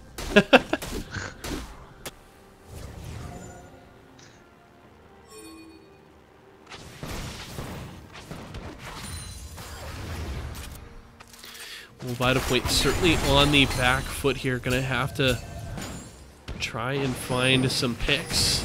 Just some small little plays to start getting it back into this game, as Vital Point definitely has control at this point. 22 minutes in, Baron is alive. Vital Point trying to secure some vision control around this topside river. Could mean that the next fight would turn into a Baron. GCB is going down to the bottom side. Doesn't have his teleport available, so any sort of fight right now could be a 4v5 if Vital Point isn't careful. They need to play safely without that teleport available. He's singed. All he has to do is just like run. You know. Oh my god, that damage on this Jhin. I think that was just Zaya's E and it did like over Abyssal. Eldest one asking in chat if that Corki package in that fight in the blue side jungle was worth. I would say the way he did it, no. I think he could have kind of used it like a Rumble ultimate and kind of cut off their escape route and possibly been a little better. But, you know, considering they win the fight pretty handily, you can't really complain too much about it. He just went way too deep. Yeah. Like, he tried to 1v5, but it doesn't always work out. Which, you know, whenever I play Corki, I tend to do the same thing. I'm like, package, going in. Bloodwhelm wants to go in for the pick here, is going to catch out Buster Toast, and his health bar just melts. Flash Smite, let's go. CGM Penguin there trying to run away as Vital Point just shredding through the members of No Name Necessary, and they're going to turn back towards the Baron. Doggus is here. He could get caught out the black. Oh, the Dark Binding will miss, but actually hit CGM Penguin. They're going to go in for the kills here. Flanapana able to take down the support. Daggus trying to run away, force the flash. Pectus flashes over the wall as GCB and Alive are trying to chase him down. That was a 200 IQ play by Morgana.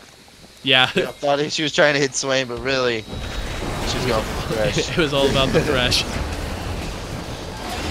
But now, No Name Necessary forced away here as 3 of their members were dead. And now Vital Point can look to take this Baron here at 24 minutes into the game. Big, big plays from the Vital Point team as they look to force a deciding game 3. Yeah, and not looking good for N3 at this point. Like I was saying, Pectus was their shining star in the mid lane, but 0-2 now versus 0-0.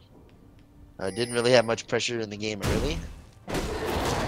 And Zach able to get off some really good ganks on his bot lane. Super far ahead. Zaya, whoever had Zaya both games has won, so keep that in mind for the next draft. Yeah, if we do go to game 3, that could be a I don't want to say that they've won yet, but they've won late. Alive does have the package again, so Vital Point can look to play aggressively along with this Baron buff. They're raring to fight. They need to get towers here, like, for Vital Point, because right now the gold lead's not that big, but if they can get a couple towers, I would say anywhere between 8,000 gold's not that bad. I mean, it's not, it's a big lead and all, but like, compared to where M3 was last game, they were up like 15k or something at this point. Well, they are looking to siege the base here, going for this inhibitor tower. Aren't going to be able to take it down and turn onto the inhibitor. The hook would land onto Bloodwhelm there. Here comes Buster Toast trying to get onto the back line. He's going for Blood Pounder, but he just gets shredded through. Lone Crow doesn't even care about the Olaf, just takes him down. Dargus going very low there. Lone Crow able to grab that kill as well. They're looking to possibly finish the game here just south of 26 minutes. Vital Point is going to turn onto the Nexus towers. Only 3 members left here to defend. Bloodwhelm trying to go after Pectus is going to lose his life alive. Is able to go in and secure that kill. However, Umairaba forced to retreat to his fountain. And Vital Point Storm will grab the Nexus and force game number 3. Woof, Lone Crow almost went down to the fountain thresh, but saved his KDA. Morgana did. And yeah, game 3. Let's do this. We're all about the KDAs here in the ABL. What else matters, right? Nothing. No, Wins not don't. win. Just Not win. KDA. That's for sure. All right, well, Vital Point Storm able to grab that second game. And now we'll have both teams going into game number 3. Looking to grab this series. As we mentioned earlier, this match extremely important for both of these teams as they both look to escape the gauntlet that will start our playoffs.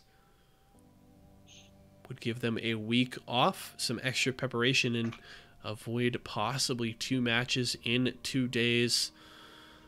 Vital Point doing their best to avoid that themselves. I have to ask you for an MVP for this second game after we saw Vital Point's response.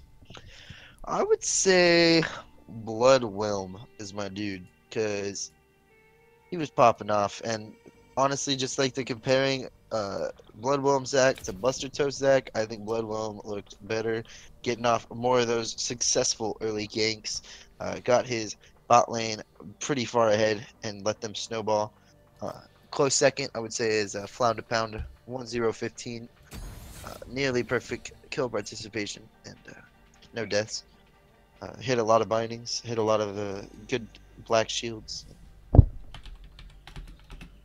Also, shout out Stinch because it's fun watching that champion, even though I hate playing against him. I mean, a lot of shout-outs there. Lone Crow did most damage in the game, looked very good on the Xayah. Obviously, Flounder Pounder did a good job keeping him safe and setting him up. So did, as you mentioned, your MVP selection there, Bloodwhelm. So definitely a very, very convincing response from Vital Point as they do force the third game. The only thing that's concerning me is that Bloodwhelm did like no damage. Like none. Well, he's a Zac. I know, but He you ever doesn't seen a have Zac hard carry? I mean, I have. They can actually do stupid damage. I've been very surprised by some damage charts before for a Zac, but he didn't have to. I mean, Lone Crow, God, I mean, there were, like, those last 3 or 4 fights, you would see Buster Toast come running in on the Olaf, and all of a sudden his health bar would just disappear after, you know, Lone Crow's just sitting there throwing feathers right in his face, so... And you know, his no Essence Reaver build worked out. Yeah. It ended up working out somehow. Going for do we have the to more move? upfront damage. I'll let them get in the right order.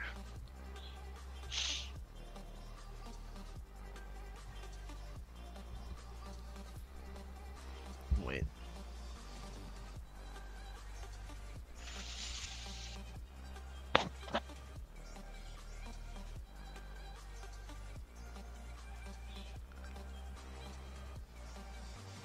Oh, dude, I'm so good. I helped him out so well. You're welcome. You were the most helpful. You're welcome. MVP for this. All right, well, we are just about to get into draft for game number 3 between No Name Necessary and Vital Point Storm. Again, no adjustments to the rosters. We'll just see teams swapping sides as No Name Necessary has selected blue side for game number 3. Let's do this! Now, do we see a Xayah ban on the red side? Because No Name Necessary has already shown that they are willing to first pick it. Vital Point has shown that they're ready to first pick it. So, would you be surprised if Vital Point didn't ban it? It's weird, right? Because like their current 3 bans were like Jarvan, Taric, and Scion. I definitely want to see the Scion still banned. We know Penguin's good at Taric, and the Jarvan is the only thing that's like potentially could replace Zaya. But I feel like J4 is just nowhere near that strong in the meta right now. I feel like I you would can drop I would it agree. down. I would agree, but I think it is Buster Toast, one of his best champions, and you know, keeping one player off their best champion could be pretty big. But in exchange for the first pick Xayah, it could be like not worth. Just comes down to their team decision as to what they do. I don't know if Red Sharky does the drafts or someone else does, but we shall see. I think part of this might actually be just the blue side is OP, but we are not sure quite yet. I guess we could tell by game 3. All right, well, we are into draft for our final game of the day, as we will see which one of these teams comes out victorious in this match and is able to grab their 4th match win on the season. I imagine we don't get it. Week number 9 and the finish of the regular season next week. I said, I imagine that we don't get a Jin pick. You imagine that we don't get a Jin pick. We'll have to see. Scion banned away, so not too surprised there. It will just be whether or not one of the next 2 is a Xayah.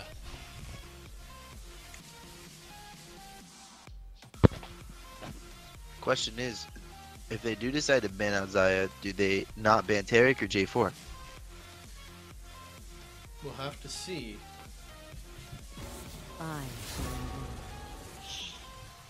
Now let's say M3 sticking to the same bans. Respect. You better ban out that Warwick. Respect.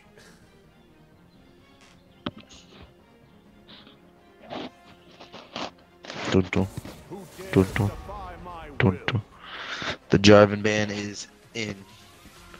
Locked in against N3 for Vital Point. No Jarvan. Makes sense. Now, do they ban Taric or Xayah?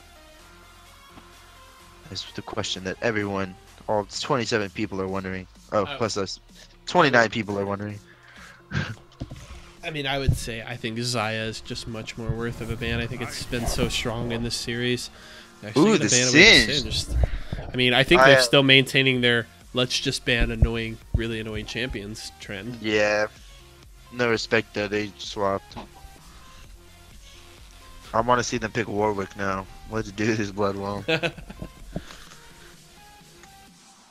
There is a reason they were banning it from you. They're gonna let the Xayah through. So then we trade Xayah for Warwick and Caitlyn Morgana. Caitlyn Morgana. Let's see it. Come on, Lone Crow. I know you have that Caitlyn pick in your champ pool. We know Flounder Pounder plays Morgana. Well, all this is hinging on the fact that they first picked Xayah. They're actually gonna take the Taric. Whoa. Wow. So they're gonna actually give away the Xayah here. Very surprising by no name necessary. Heavily prioritizing that support pick. Bloodwell will grab the Zac. They said, who needs Warwick when we have Zac? Which is very respectable because Zac is super good. Super good champion. Ooh, Buster Toast is gonna grab the Warwick. Woohoo! I hate that champion. Especially with Terry Gold. Hello? This is dirty. They're doing the enemy team so dirty right now. And then what, Caitlyn? Are you going to pick Caitlyn? Or are you going to pick like Ezreal? Or are you going to pick like... Can't think of any other good AD carries. Sivir? Is it Pizza Sivir? I don't think that's come out yet, has it? Is it not on patch 8.6? I think it's next patch. No, it's on this patch, I think. Yes? I think it's next patch. Upcoming skins. The following skins will be released in patch 8.6. Pizza Delivery Sivir. This better be Pizza Delivery Sivir. Damn it. I will be salty as H. I need to get that skin even though I don't play Sivir. By the way, I love the fact that her different chromas have different pizzas. Like toppings? Yes, they do. That's hilarious. Are we also getting Pugmaw chromas? Are you still on that page? Yes. Pugmaw chromas, Renektoy chromas, Birdio. Okay, the Birdio skin is awesome too. What is the Birdio? Birdio Galio. Oh, that's hilarious. He's like dressed up in a chicken suit. I'm glad we're getting Renektoy's chromas because I have Renektoy. But back to the draft here. The last selection of support for Vital Point will be the Lulu to combo with the Xayah. They banned the Cho'Gath again. I don't... Have we ever seen Doggus play Cho'Gath? I don't think I've ever seen the man play Cho'Gath. I don't know that I've seen it on stream. Well, they banned the Swain here. They're actually going to ban the Corki, so this means the Swain is available. Does Vital Point want to take this, or do they feel comfortable giving it away? And possibly forcing No Name Necessary to put it in the top lane again. Looks like they're willing to give it away. They're going to grab the Maokai here and dare and 3 to pick it. Let's give Peck to Swain, not Doggus. Yeah, I'd say give Pectus Swain and give Doggus a team fighting tank. Like a Gnar would be good. Yeah. They blind pick Maokai, take the Gnar. Yeah, that would actually be really good. Not as tanky, but with the Taric and his ult certainly helps you out on the tank front. But the Renekton, they did it. There you go. Daggus was listening and said, "Oh, you guys haven't seen my Renekton? Hold my drink for a minute. Hold my non-alcoholic beverage. Hold my beer." I'm hoping this is going to be a Swain for Pectus, because I'd imagine he's got to be dirty on the champion. Yeah, I would be very surprised if they were willing to give over 2 power picks, and they're actually willing to give it away. Does Alive play it, though? He's like, guys, I've never played Swain, but it's OP. Should we take it? I mean, we know Pectus' Azir is good. It's very good, and we'll have to see how this one shakes out. I mean, pretty good sieging power and wave clear from No Name Necessary. They're going to grab the Zillion into the Azir here. Interesting pick to close out the draft. Zillion, dude. That champ is nutter if you're good at it. If you suck at it like me, then it's not that. But I mean, it's going to be really hard to kill Lone Crow's Xayah. I feel like this is just let Lone Crow carry on the Xayah. Because you've got the wild growth from Lulu, you've got Zillion Ultimate, and a very solid front line in Maokai and Zac. So Lone Crow could be set up to just hard carry this game. You say it's going to be hard, but I don't think it's going to be that hard. Sivir can hit her from so far away. You know, you got the Taric ult. You have Warwick Renekton. If you leave the Xayah alone for like 2 seconds, she's going to die. You know, and Azir can ult the Xayah into the team without everyone else. And like, if they play it well, like if Lone Crow plays very, very well, then yes, it's going to be impossible to kill her. But if, you know, N3 has, you know, Doggus' Renekton is really good, and he's going to be able to blow up the Xayah in like 1 second if you let him. So you got to be on your toes. But yes, Renekton will be useless in 20 minutes unless he can one-shot the Xayah, which I do expect. Or, you know, force Zillion to use his ult on himself.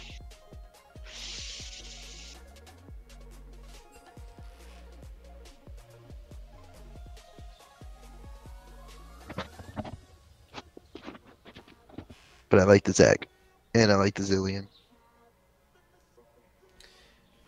And I mean, I would say the Renekton is useless in 20 minutes if he doesn't get a big lead. Now, he can against the Maokai. He's got a pretty easy lane to farm up.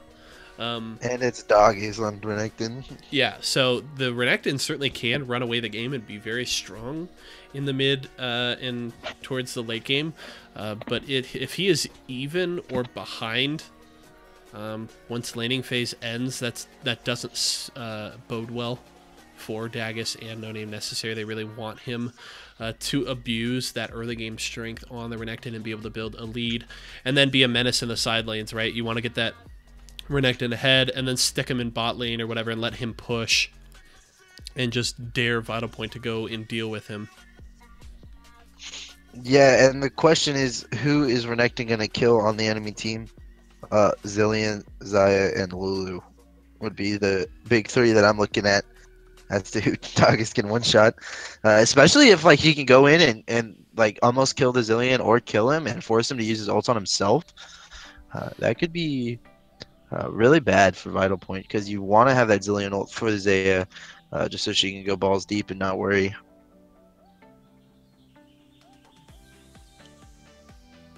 And yeah, and Azir and Sivir can attack from so far away, and Warwick and Renekton can disrupt the backline so heavily with the Taric ult especially, and I would say that they definitely have ways to win for both teams, but the VPS is kind of playing to protect the Zaya comp, whereas N3 is playing like we're gonna dive you and live comp.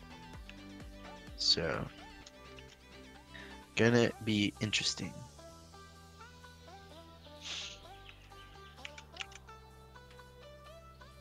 But like, if Lone Crow gets caught out at all in the mid to late game, he's just gonna die instantly. Play super fast because Sivir is here, Warwick and Renekton all burst. You're trolling if you don't think Sivir can burst. Oh, we'll just have to see how this one shakes out as No Name Necessary and Vital Point Storm head into game number 3. The decider here as both teams look to grab their 4th match win of the season.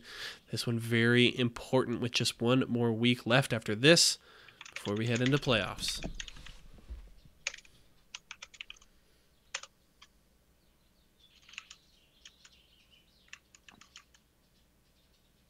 The 5 skins versus the 4 skins. No pun intended, but I think we all know who wins this one. Am I right, audio? If he's watching, he's screaming for 5 skins. Team 4 skin.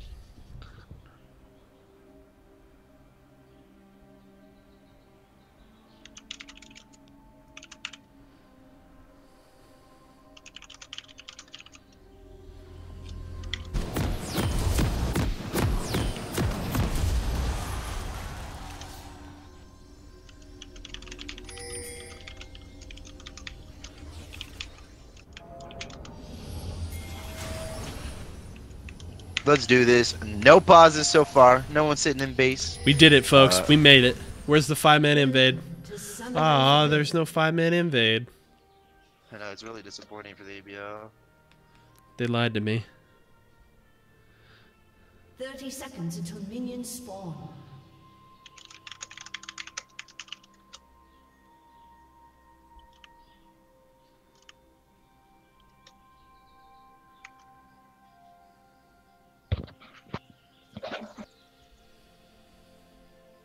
How much do you think Go Live is selling the name for? I don't know, man. You'd have to ask. You know, but maybe he'd just trade you 1 for 1. Yeah, he wants my name that bad. 1003. Unless that's his birthday too, then I don't see him wanting it. Oh, your birthday's October 3rd. Wow. No, my birthday's October 2003. No, I'm just kidding. Yeah, it's October. I thought you sounded like a 15-year-old. Yeah. Or 14, I should say. Yeah. Yeah.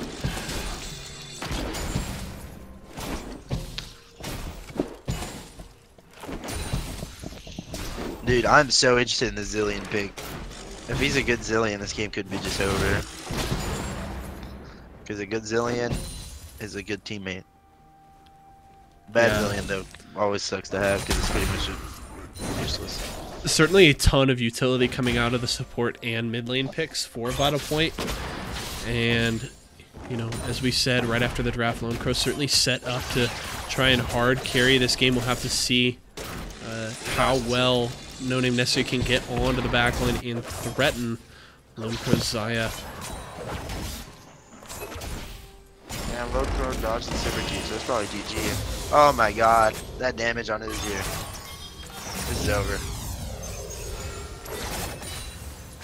And I agree with Max and Rage in chat. Having all your eggs in one basket certainly can be risky.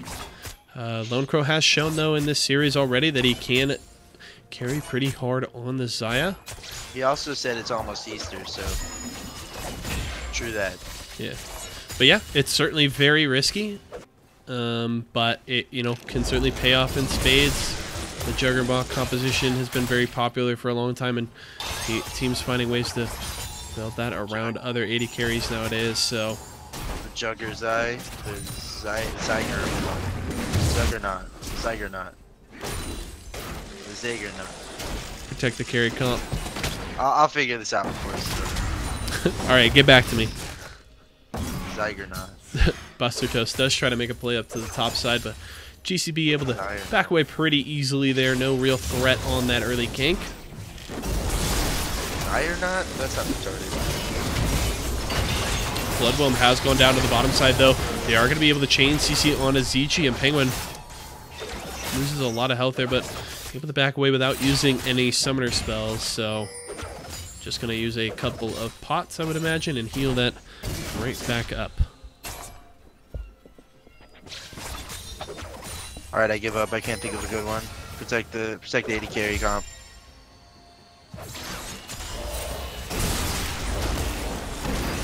Vectus and Alive are trading a lot, but yeah, Alive is Dagus has gotten down to the mid lane as well. Hello? Vectus could go very low here. Is forced to heal to try and escape the damage. There's a twisted advance from GCB from downtown, and he's able to grab first blood. He could lose his life here. Good stun from Alive. Could save his top laner as Bloodwhelm does come back from his passive. And that's a great play there from Vital Point. GCB still wants to fight here. Flying Pounder has arrived. There's the elastic slingshot. Ignite onto Dagus. Lone Crow trying to zone away the no-name necessary bottom lane as they have come up as well. GCB. Oh man, he was on a sliver of health, but just able to escape. That was like 3 health at the very most. Silver's like, why don't I have BF sword yet? I would have killed him.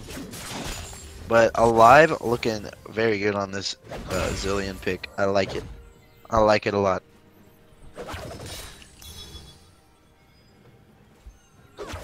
The new Myron, bro, does not have the pizza silver skin, so I'm a little disappointed. Oh yeah, report you, Myron, bro.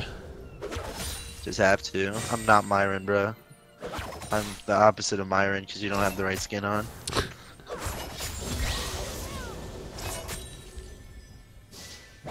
I've reported for a lot less, so you never know. Okay.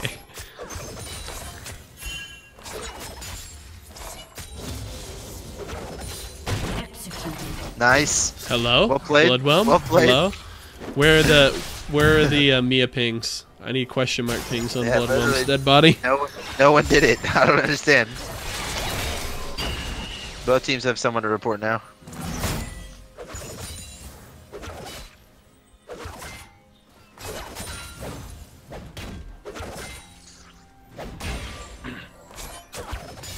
Who got that kill earlier? Maokai, let's go. Person you wanted on. Alive is here with the slow. He dodges the Tarek stun. Yeah, they are trying to put some pressure here onto Penguin. They are going to get the root, but they are able to force out the heal from you, Myron, bruh.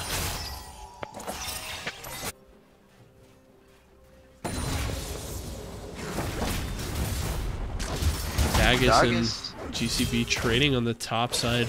Dagus using that new Conqueror Keystone. He has a CS lead, but he hasn't killed anyone yet, so not quite where Renekton wants to be. He wants to kill this guy, 100%. But he does have a pretty big CS lead. 30 CS is quite a lot, in my opinion at least.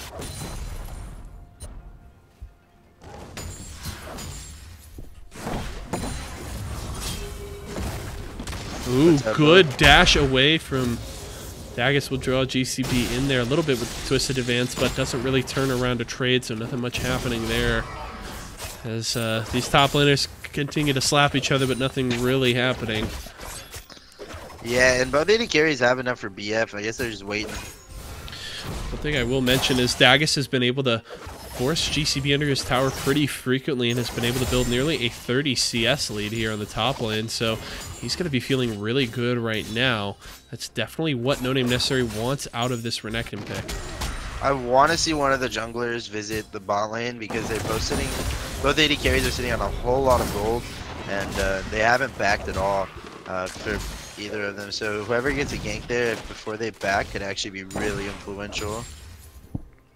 If like you just let them farm up, then both AD carries are just going to be pretty big. You want your AD carry to be big without the enemy AD carry to be big.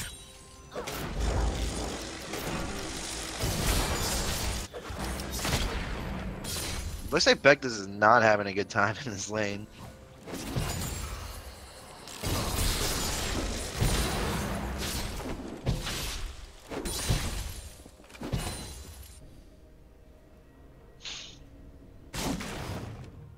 Tarek making the first back. Oh, actually, Lulu did. Yeah, you might remember now gonna be able to grab that BF sword. After this back, and Pectus getting handed over the blue buff from Buster Toast. Gonna feel pretty good as he can shove the mid lane here alive. Could go grab his blue buff right now. Looks like Bloodwhelm is stalling. Bunkro needs to push this. Yeah, and Alive will get over here to grab this blue buff just in time. So both mid laners getting those blue buffs, and they're going to be able to spam out their spells here. Yeah, it's pretty annoying for Azir because Cillian already has the tier. How much more mana does he need? But I'm curious to see who's going to make the first play for Dragon in this game, because I'm pretty sure in both games, like, the winning team got all of the dragons. And Alive sitting on a ward. Doesn't know it, but Pectus. thinks he's being cheeky. Yeah.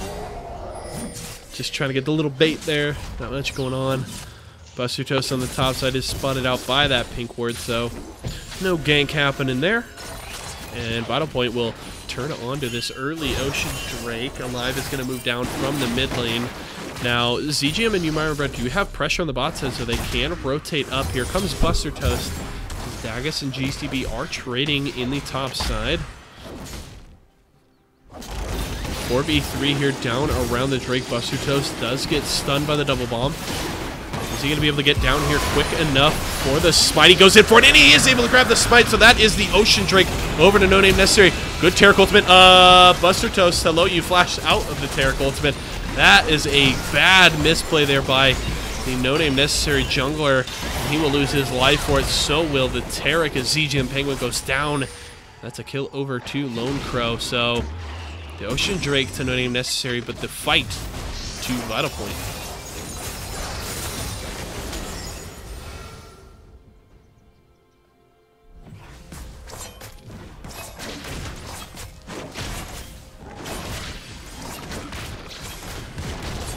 Vital Point could possibly secure for first tower here. They have 4 members pushing down on the bottom side, as Alive actually teleported to the top side to delay the push from Dagus, and that will be first tower blood over to Vital Point Storm.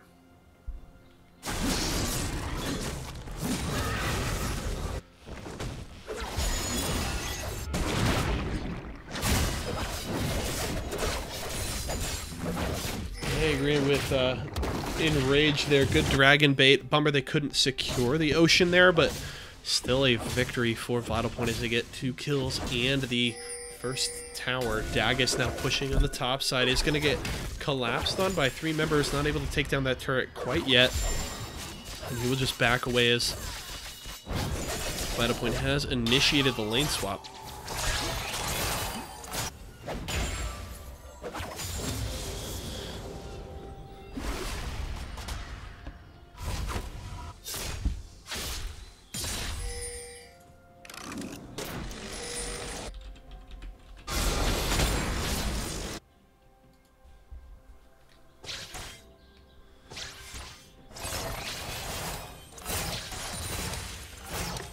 Buster Toast's gonna possibly look for a play on the top side. He is gonna have to wait for his dual lane to get up here.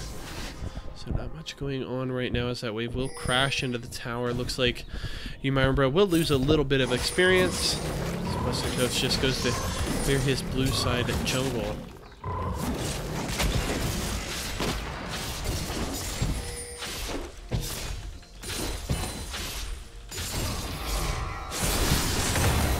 Ooh, Pectus wants to fight in the mid lane. Emperor's Divide will knock Alive back, but not enough damage from the Azir to take him down, as Alive able to get away without even using a summoner spell.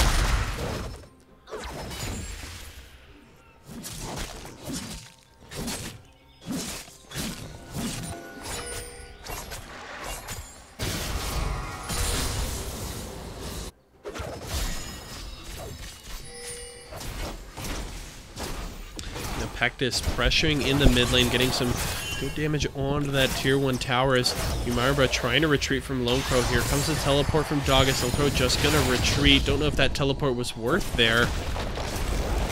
Hectus still continuing to put pressure in the mid lane. It looks like No Name Necessary is going to rotate down for the Rift Herald. Clear out some vision in this Tri-Brush. And then go for that objective.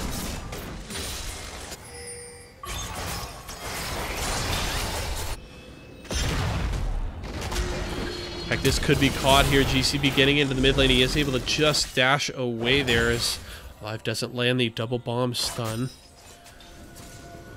And now No Name Necessary will officially roam down to grab this Rift Herald. 4 members will secure it very quickly. Oh, here comes Bloodwhelm, though. Not able to grab the smite, so that will go over to No Name Necessary. He could go down here.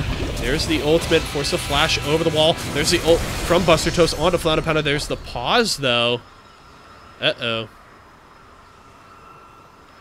Yep, you cannot pause during a fight, so gotta be careful there. Flounder Pounder did just flash away from Buster Toast. We'll be right back, folks, as we resolve this little pause here. So stick with us.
Oh, we're in game. Alrighty, folks, we are now back to the game. Thank you for sticking with us through that extended pause.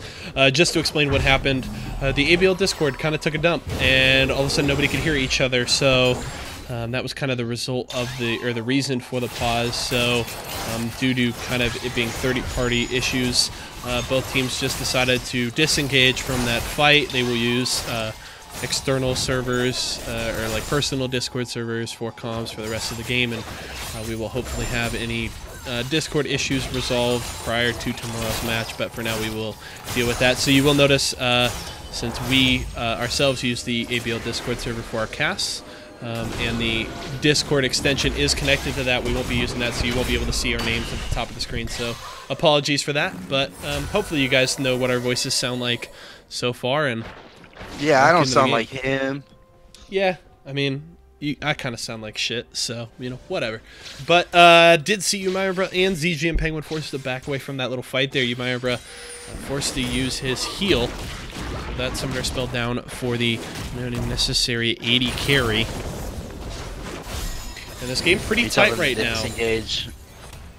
You tell them to disengage, and then they all flash forward and get kills, and then you have to remake it. Whatever. I don't make the rules here. Not anymore. Yeah, I do. Debatable. I make the rules, boys. We are going to get a fight here in the mid lane. Good Emperor's Divide from Pectus will force Alive.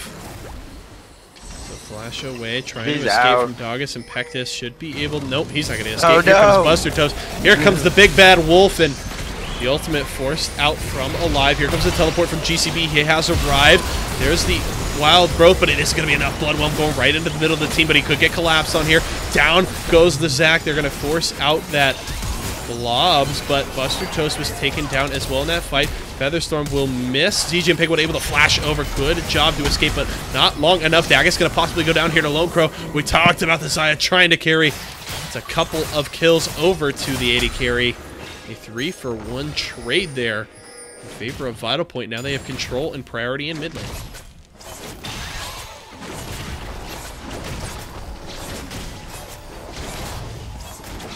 Sorry, my dog got into some stuff, but yeah, whatever Yeso said. Careful, Echo. Don't eat his jewel cartridges anymore. That is exactly what he was doing. We don't need him to go to the puppy hospital again. I immediately jumped up and was like, nope, not today. Maybe you should either not pray to the, jewel gods as much, or, keep them out of reach of your dog. I don't know, maybe that's just me. It was my actual jewel this time, and I couldn't find it, and I figured if anyone was going to find it, it was him. And then as soon as he started walking away after begging for so long, I was like, he definitely has it. Alright, well, Mountain Drake there secured by Vital Point. Now we're sitting on about a 3,000 gold lead here, just at about 17.5 minutes. Live gonna not... Yes, he is able to grab that blue buff as he heads back towards the mid lane. But a turret there. Wait, what? How? Oh, Herald. Rift Herald. I was so confused because it showed the tower destroyed on top side, and then it immediately flashed to him on the bottom. So Rift Herald doing some work for No Name Necessary as they do grab that tier 1 on the top side, their first tower of this game, and now Buster Toast looking to get a little bit of an invade going as he sees two members on the top side. Can play a little aggressively here. Now No Name Necessary trying to group in the mid. Pectus pushing on that tower. Ooh. Big trouble for Bloodwhelm. He's going to get feared and taken down. And that will be the tower going down in the mid lane as well. So very quickly, two towers for No Name Necessary, and he could look to continue pushing mid here.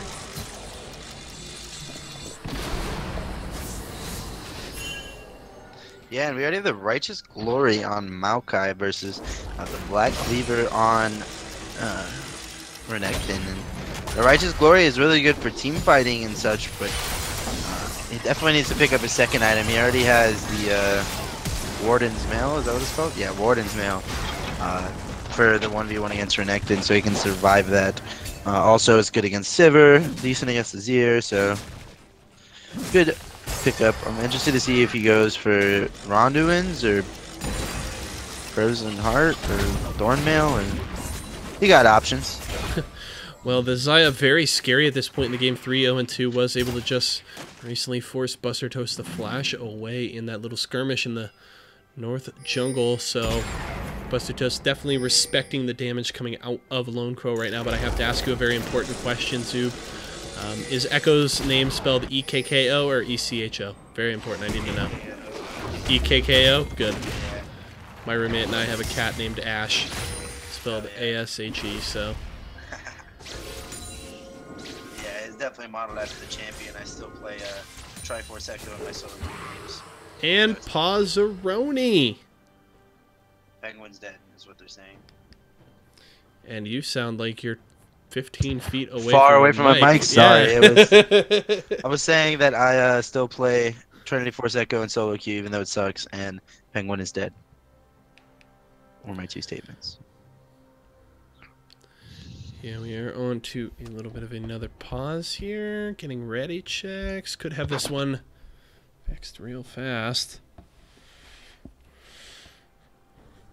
We were going into this game like, look, no one paused, and then yeah, little right. did we know They were saving them all for the third game. Yep. We're going to get unpaused here finally. Back into the action as we are about to eclipse the 20-minute mark. Baron ready to spawn. When trying to get some vision control there. I like the allocation of Azir into Maokai because Maokai has no magic resist yet. It looks like Vital Point's going to get this top tower for sure. Third tower of the game versus 2. And each team has 1 dragon. Kill lead and gold lead going over to Vital Point, but Alive might be in danger here. Infectus choosing to back off, go for the farm instead. The guaranteed gold. Always the wiser decision to go for farm. Especially whenever your jungler's ganking you, just say, hey dude, I'm farming.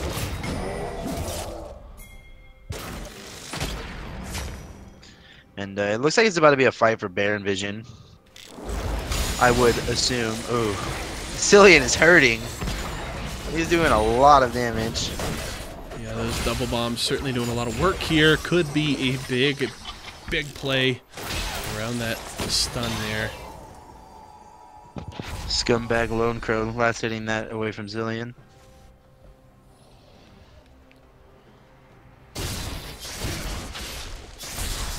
Pectus picking up his blue buff. Most Buster Toast decides it's his. Nope, giving it to Pectus. Smart to hand that over to the Azir. Want to get him throwing up as many soldiers as possible, especially now that when Azir gets 3 soldiers up, he does get that attack speed boost, so can become very powerful in these extended fights once he's able to set those soldiers up. I wonder if Pectus is going to go for Banshee's Veil second item. I think it would be pretty good. They have a lot of initiation, I guess, or a lot of stuff that you would want to Banshee's Veil. Zillion bombs, the Zaki, the Maokai W, the Lulu Polymorph, Stone from Zayn. That's the all-in for Pectus. Yeah, he's trying to go after Alive here. Good Emperor's Divide, and he is able to take down the Zillion in the 1v1 on the top side. So Pectus controlling that matchup so far. Didn't respect Pectus at all right there. Bloodwhelm is going to get CC chained here. Elastic Slingshot not going very far. He's going to go for this fight. Taric activating the ultimate. Let's Bounce will draw a few in. Good Wild Growth will keep Bloodwhelm alive. So he's just able to escape, but they force out the ultimate from GCB there. Yeah, and the TP, and he kind of had to finish that TP because if any of his other team members got caught, that likely would have been the Baron. Considering that Alive was dead, so... Oh wait, Alive was dead. Zillion was dead. Alive was dead. That is actually, in this instance, correct. Oddly enough. My mom is dead.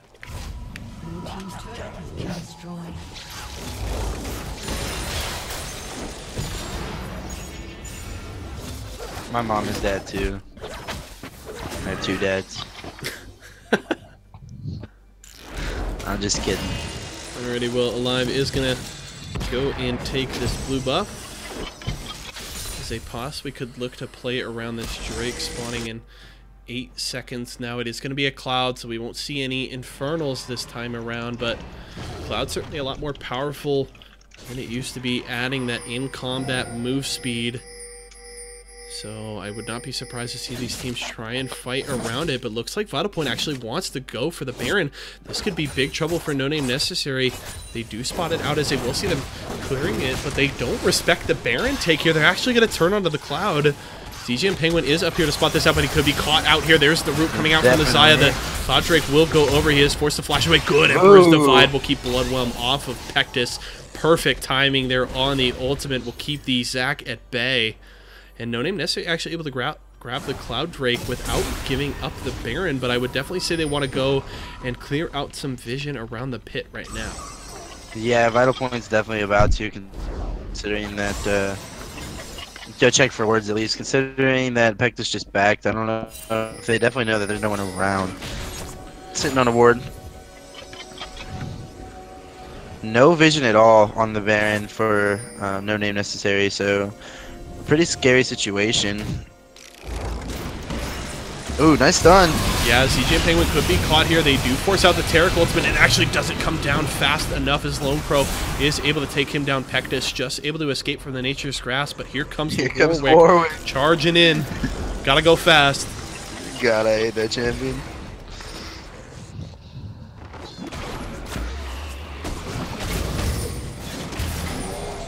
Buster Toast trying to get onto Bloodwhelm here. Does have Daggis here to support. Is going to whiff on the ultimate, and he could get collapsed on here. Gotta be very careful.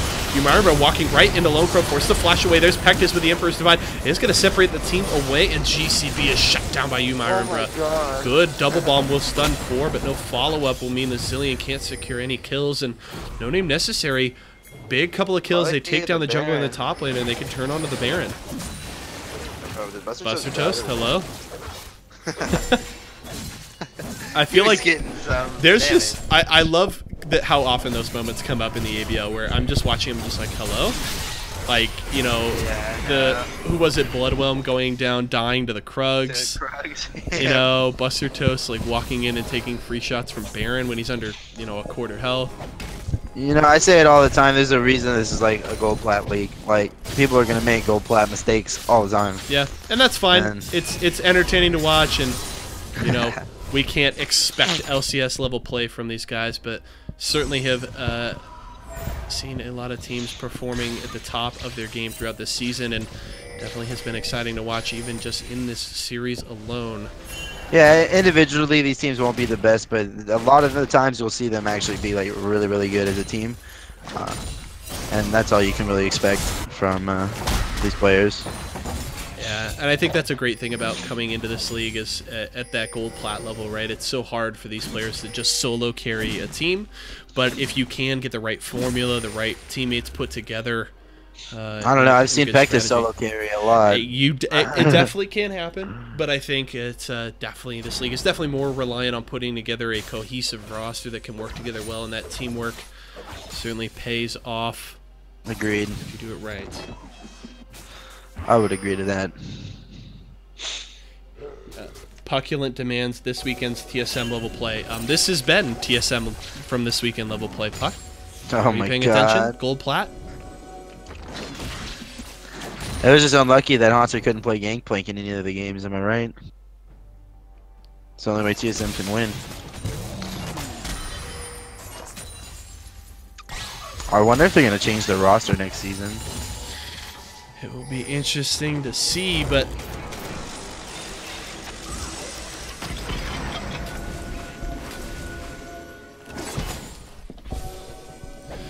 Baron Dance will begin here between Vital Point Storm and No Name Necessary.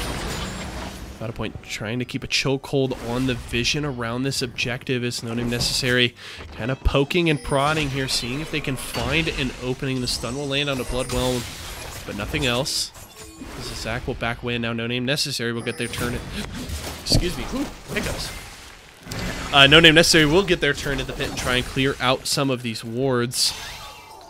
Yeah, this is just like a big dance with no split pushers, because if you look at the bottom side, the wave against N3 is pushing super hard, so it's a good time to engage. Bloodwhelm wants to fight here, but another great Emperor's Divide will knock the Zac away, but I think that's a pretty worth trade if you're Bloodwhelm. No ultimate for the Azir, and they can definitely just turn right back to this Baron. They're pushing out mid, though, for N3, which is really smart. You gotta have that mid lane pushed out whenever you're going for Baron, but likely gonna take the scuttle. Settle for that for now. Whoever gets caught here is gonna lose the Baron for their team, pretty much. Bloodwhelm is going to try and get onto the back line here. Ultimate activated by Penguin. They're going to try and collapse onto the Zac. He's going very low. The Let's Bounce will draw in 3, but not much follow-up there. Ooh, there's the Featherstorm. Lone Crow trying to get onto the front line, and Buster Toast goes down. Now, No Name Necessary trying to run away as fast as they can. Myra could be caught here. That's the double kill for the Xayah. They're going to try and chase down ZG and Penguin, and there's the triple. The Xayah going off, and Lone Crow needed to step up, and 7-0-2 so far. He has done just that.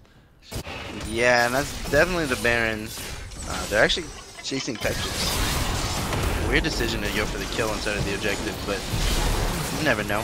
Live is going to grab that kill. Lone Crow and GCB working their way through Baron's health bar here. Now it's down below half health, and this should be a pretty simple, secure Daggus. Not going to be able to contest without the rest of his team, and that's going to be Baron at 29 minutes going over to Vital Point Storm. Yeah, this game is definitely closer than the last two we saw. The last two, I believe, were stomps either ways, and then now they're actually pretty competitive. I like it. Yeah, simply a 3,500 gold lead here at about the 30-minute mark is, pretty negligible and becomes even smaller as this game goes on. So these teams certainly very close, but Vital Point would look to do a lot of work with this Baron. Certainly should help them break that tier 2 turret line. Yeah, and the 3,000 comes after the Baron buff too, so pre-Baron buff it was even closer. Do you know if on Zac you can like Q the scuttle and then auto attack the other person and it still works, or do you have to hit the Q on the champion? No, stretching strikes will activate on anything you can auto attack. So you could stretching strike to a champion and then hit a ward or hit an epic monster, a minion, doesn't matter. You can right, even but my hit, question is like, can you actually use the Q on like the dragon and then auto like the enemy and pull them in? Yeah, you can land the initial proc of stretching strikes onto targetable minions, monsters, or champions. Okay. And I wasn't sure if you actually had to hit that to. No, you don't have to hit a champion with that. Buster Toast going to try and go in here. Is going to eat a lot of damage and force the flash away as Lone Crow again just shredding through Buster Toast. No. Bloodwhelm going to go very low, and that's the shutdown. Lone Crow is dead. This could be a big fight for No Name Necessary as Vital Point. Here comes Here he comes. Got to go fast. But he's not going to go for the kills. And that right there is pretty much what I was talking about whenever I said like they could easily kill Xayah in a couple seconds. Literally that. She was dead before we knew it. And we mentioned it earlier that kind of putting all your eggs in one basket can be big trouble. And when the Xayah dies, not much that Vital Point can do. And No Name Necessary is going to grab a tier 2 tower here. The stun will land from Alive, but not much follow-up again. And No Name Necessary will back away and probably just look to grab a little bit of standing gold, maybe pick up some camps, get a little farm, and go back and spend what gold they have in their pockets. Yeah, and Alive wasn't there to ult the Xayah in that fight either, so she just died like, really fast. And that was my only concern with the comp, was the fact that, you know, if Renekton and Azir and Sivir get like 1 second alone with Xayah, she's going to die. And they're probably going to be looking for something like that again.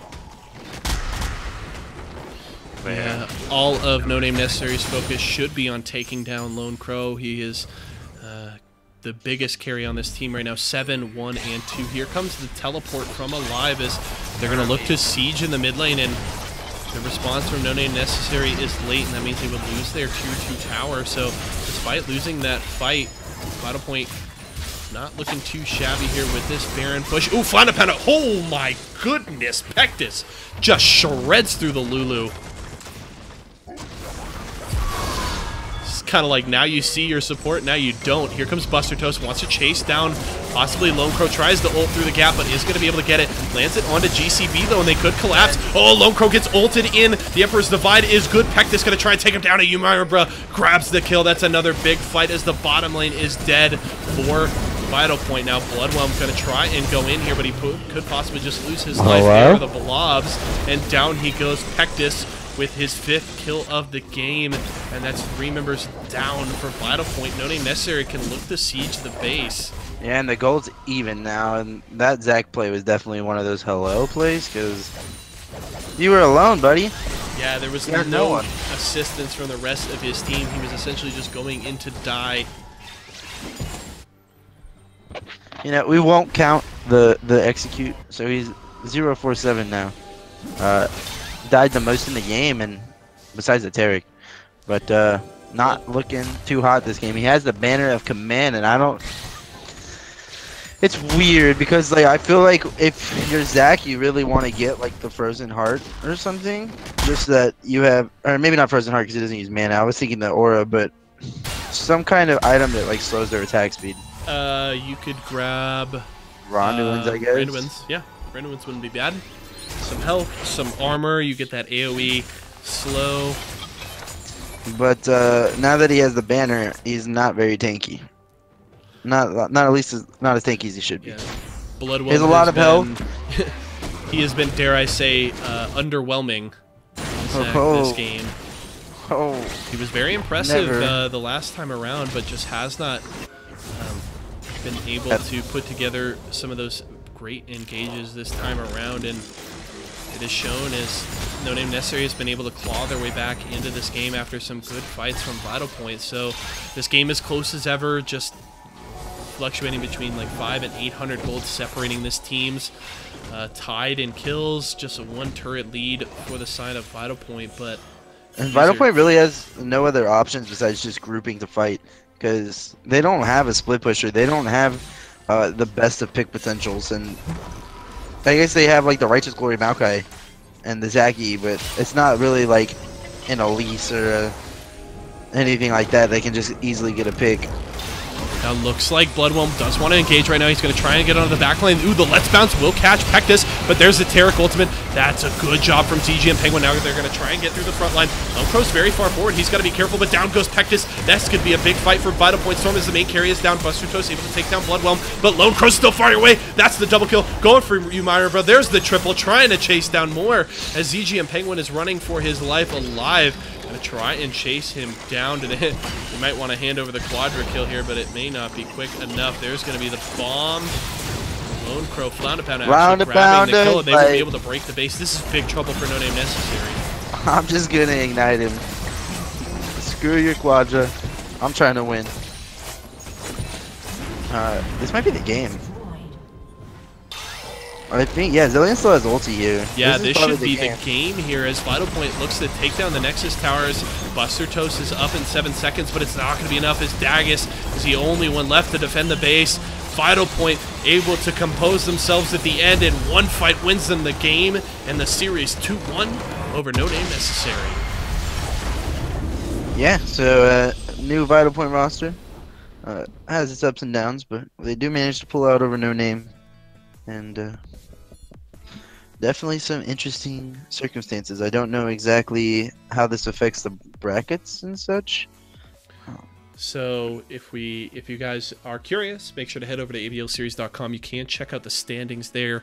With No Name Necessary and Vital Point Storm were tied at 6 with a 3-4 match record. No Name Necessary did technically have the lead there, or the tiebreaker, with the game score at 8-9. After this will mean that Vital Point will move to 4-4, tied with Kauai Knights, and they will be 9-10. So technically, Vital Point and No Name Necessary will simply swap. No Name Necessary will be sole place of 7th. Vital Point will now hold the sole possession of 6th. But they will still have work to do, so both of them are definitely going to be rooting for Team Royal Luck to beat Kauai Knights next week, for them both to have an opportunity to grab that 5th place spot.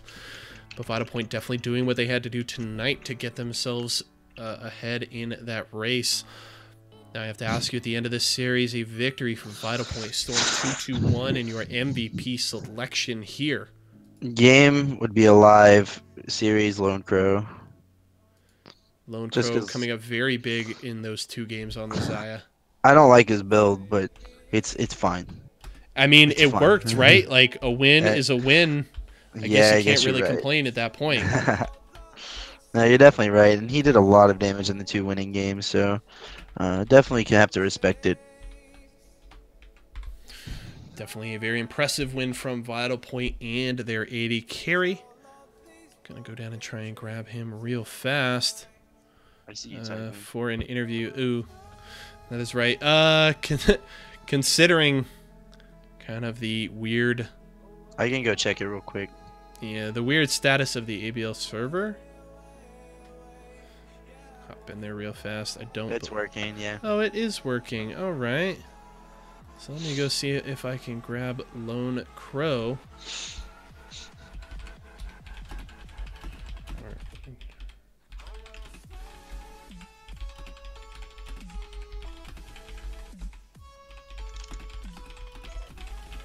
The problem that I have is with his build is that he doesn't have Essence Reaver. Yeah, I can I know. understand that, and I agree. Someone asked in the chat. Yeah, he's very heavily reliant on, or Zaya is very heavily reliant, I should say, on those cooldowns. But you can ask him now if you are curious, as we are now. He's muted and deafened. Undeafen your mic, dude. Thank you. Why don't you There build we Essence go. Reaver on the... I don't build Essence Reaver on Zaya because I go in. Because Okay, he goes in. That's actually a good. I go in. That's actually the exact correct answer because it's like you spike harder, faster, and like that's like the only reason. Yeah. No, I think Essence Reaver is really good for just constantly wave pushing and sitting mid, getting 300 CS, and slowly grinding out a game. But with Eye Edge, you just do so much more burst against squishies like Azir and Sivir, to where if they got caught out, I could kill them in 3 autos.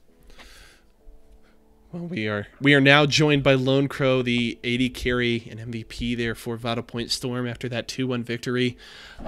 Some interesting adjustments to the roster, a little bit of turnover there. How was the team able to deal with kind of essentially a new top side of the map coming into this week? We put a lot of practice time in, and we had a lot of good coaching from Sharky, Max and Rage. My brother came in and helped out a little bit. And I don't think it just had to do with a lot of practice and hard work. We were scrimming against a couple of the other teams in the ABL, which I have to thank them for that. They helped us out a lot, get ready in time. Top half of the map did really, really good. They're all very vocal, which allows bot lane to now focus on bot lane. I don't hope that answers the question. But... Yeah. Now, with those changes and coming into this week, obviously this match is extremely important. You guys are trying your best to avoid that gauntlet and just go right to the bracket stage. What was your guys' confidence coming into this match, and what is now your confidence after this going into week 9 and then playoffs? We looked at this match as just another opportunity to practice. We weren't expecting anything out of a brand new roster that had probably 2 good nights of practice. So I told my guys just do what they could. You know, if we lose, we lose. Just take something from it and move forward. If we win, then hell yeah, keep moving forward, I guess. But we just wanted to come in and get practice against a really good team, and that's what we got. How was the transition from top to bottom? I played AD carry since season 1, and basically this team needed a top to fill in one night, so I just filled in and it worked out. So I just played top while I could, but I've always wanted to be in the ADC role. So once we lost Anonymous Snub to unforeseen circumstances, I was more than happy to fill the role, and I have an amazing support, and Sharky is an amazing person to work with. He gave me everything that I needed to succeed in this series. So Definitely a lot of good things coming out of Vital Point despite the little roster shakeup. Seems like you guys are kind of on the right trajectory as you head towards the postseason. I know you guys have one more match left on your schedule. As I double check here, I want to make sure I get this one right. You guys have Full Send Gaming next week to close out your regular season, and a lot riding. They are undefeated. They're 8-0 in match play, and a lot riding on that for you guys to secure 5th place. If you guys win and Kauai Knights loses, then you would secure 5th. Otherwise, if you both lose, it would depend on game score. So certainly a lot of pressure on you guys to grab that win if you do want to avoid the gauntlet. How are you feeling heading into that series? Obviously, kind of a daunting task to play the undefeated Full Send. I saw them in the All-Star game when I balled out top lane in that game. I'm really, really excited to face Ozzy. I think he's probably the best player in the ABL, so I'm hoping that we can make a big statement. Ban Zed. Yeah, Ban Zed. I don't know if we can. I don't know if we can beat him, but I hope that we give him a really good game. Also, ban Twitch. Don't give Fridge Twitch, please. Yeah, it seems like from what I've seen of FSG, people just don't respect them, and people just let them run the table. They let them run draft, and then they lose. So I think if we have a good pick and ban, I think we have the players to do it. I mean, their players are good, but they're nothing special. I mean, they're just another group of 5 players. I think Aussie's plat 3. I'm plat 4, so I think I can handle it. Okay. I think that's definitely the right mentality to carry into that matchup. Respect them, but don't fear them. And we'll definitely be excited to see what you guys can bring out against Full Send next week. Congratulations on the win and the MVP selection. Best of luck in your final week of the regular season, and we will look forward to seeing what you guys can do finishing it off and going into the playoffs. Appreciate it, guys. Hope to give you guys some good games to watch.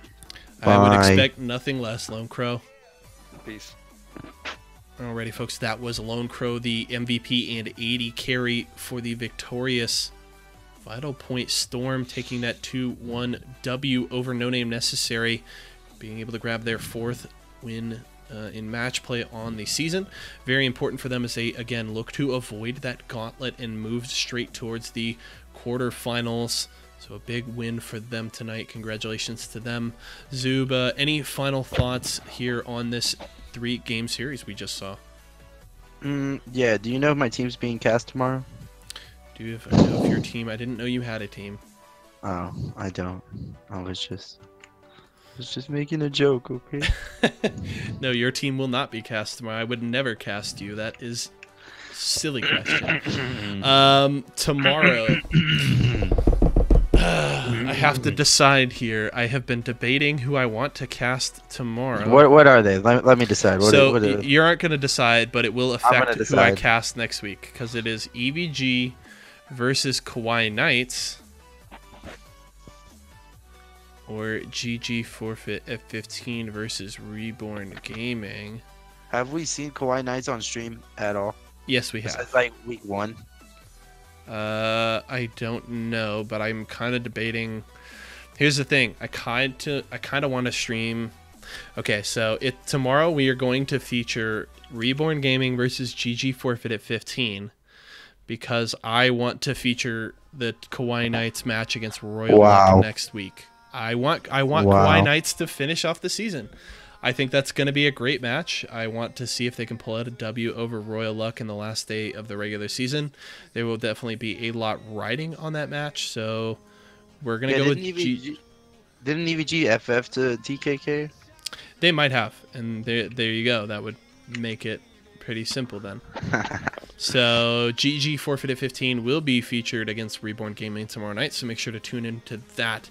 5 p.m. Pacific, 8 p.m. Eastern Time right here at twitch.tv/ABL Esports. Obviously, that is the best way to support us. Other ways to support us here at ABL Esports, consider following and subscribing. Those buttons are at the top of your screen. You can get a couple of cool emotes if you do subscribe to the channel. You can also consider donating. Remember, like I said earlier, planning to do some cool giveaways, RP, mystery skins, all that kind of good stuff during the playoffs, and any donations will partially go into that prize pool to give away on stream during the postseason. So make sure to consider that if you do want to donate. That link is down in the description. For any information about the ABL series, schedules, stats, standings, all that good stuff. Remember, we are closing in on the playoffs, folks. It's week 8 of 9. So plenty riding on all of these games. Make sure to head over to ablseries.com. That link in the description as well. And that is going to do it here for us tonight, folks. Thank you so much for joining us for this match. It was an absolute pleasure to cast for you guys. For myself, Zoob, everybody here at ABL Esports and the broadcast team, and everybody over at the ABL series, we want to thank you so much for joining us tonight, and we will see y'all again next time.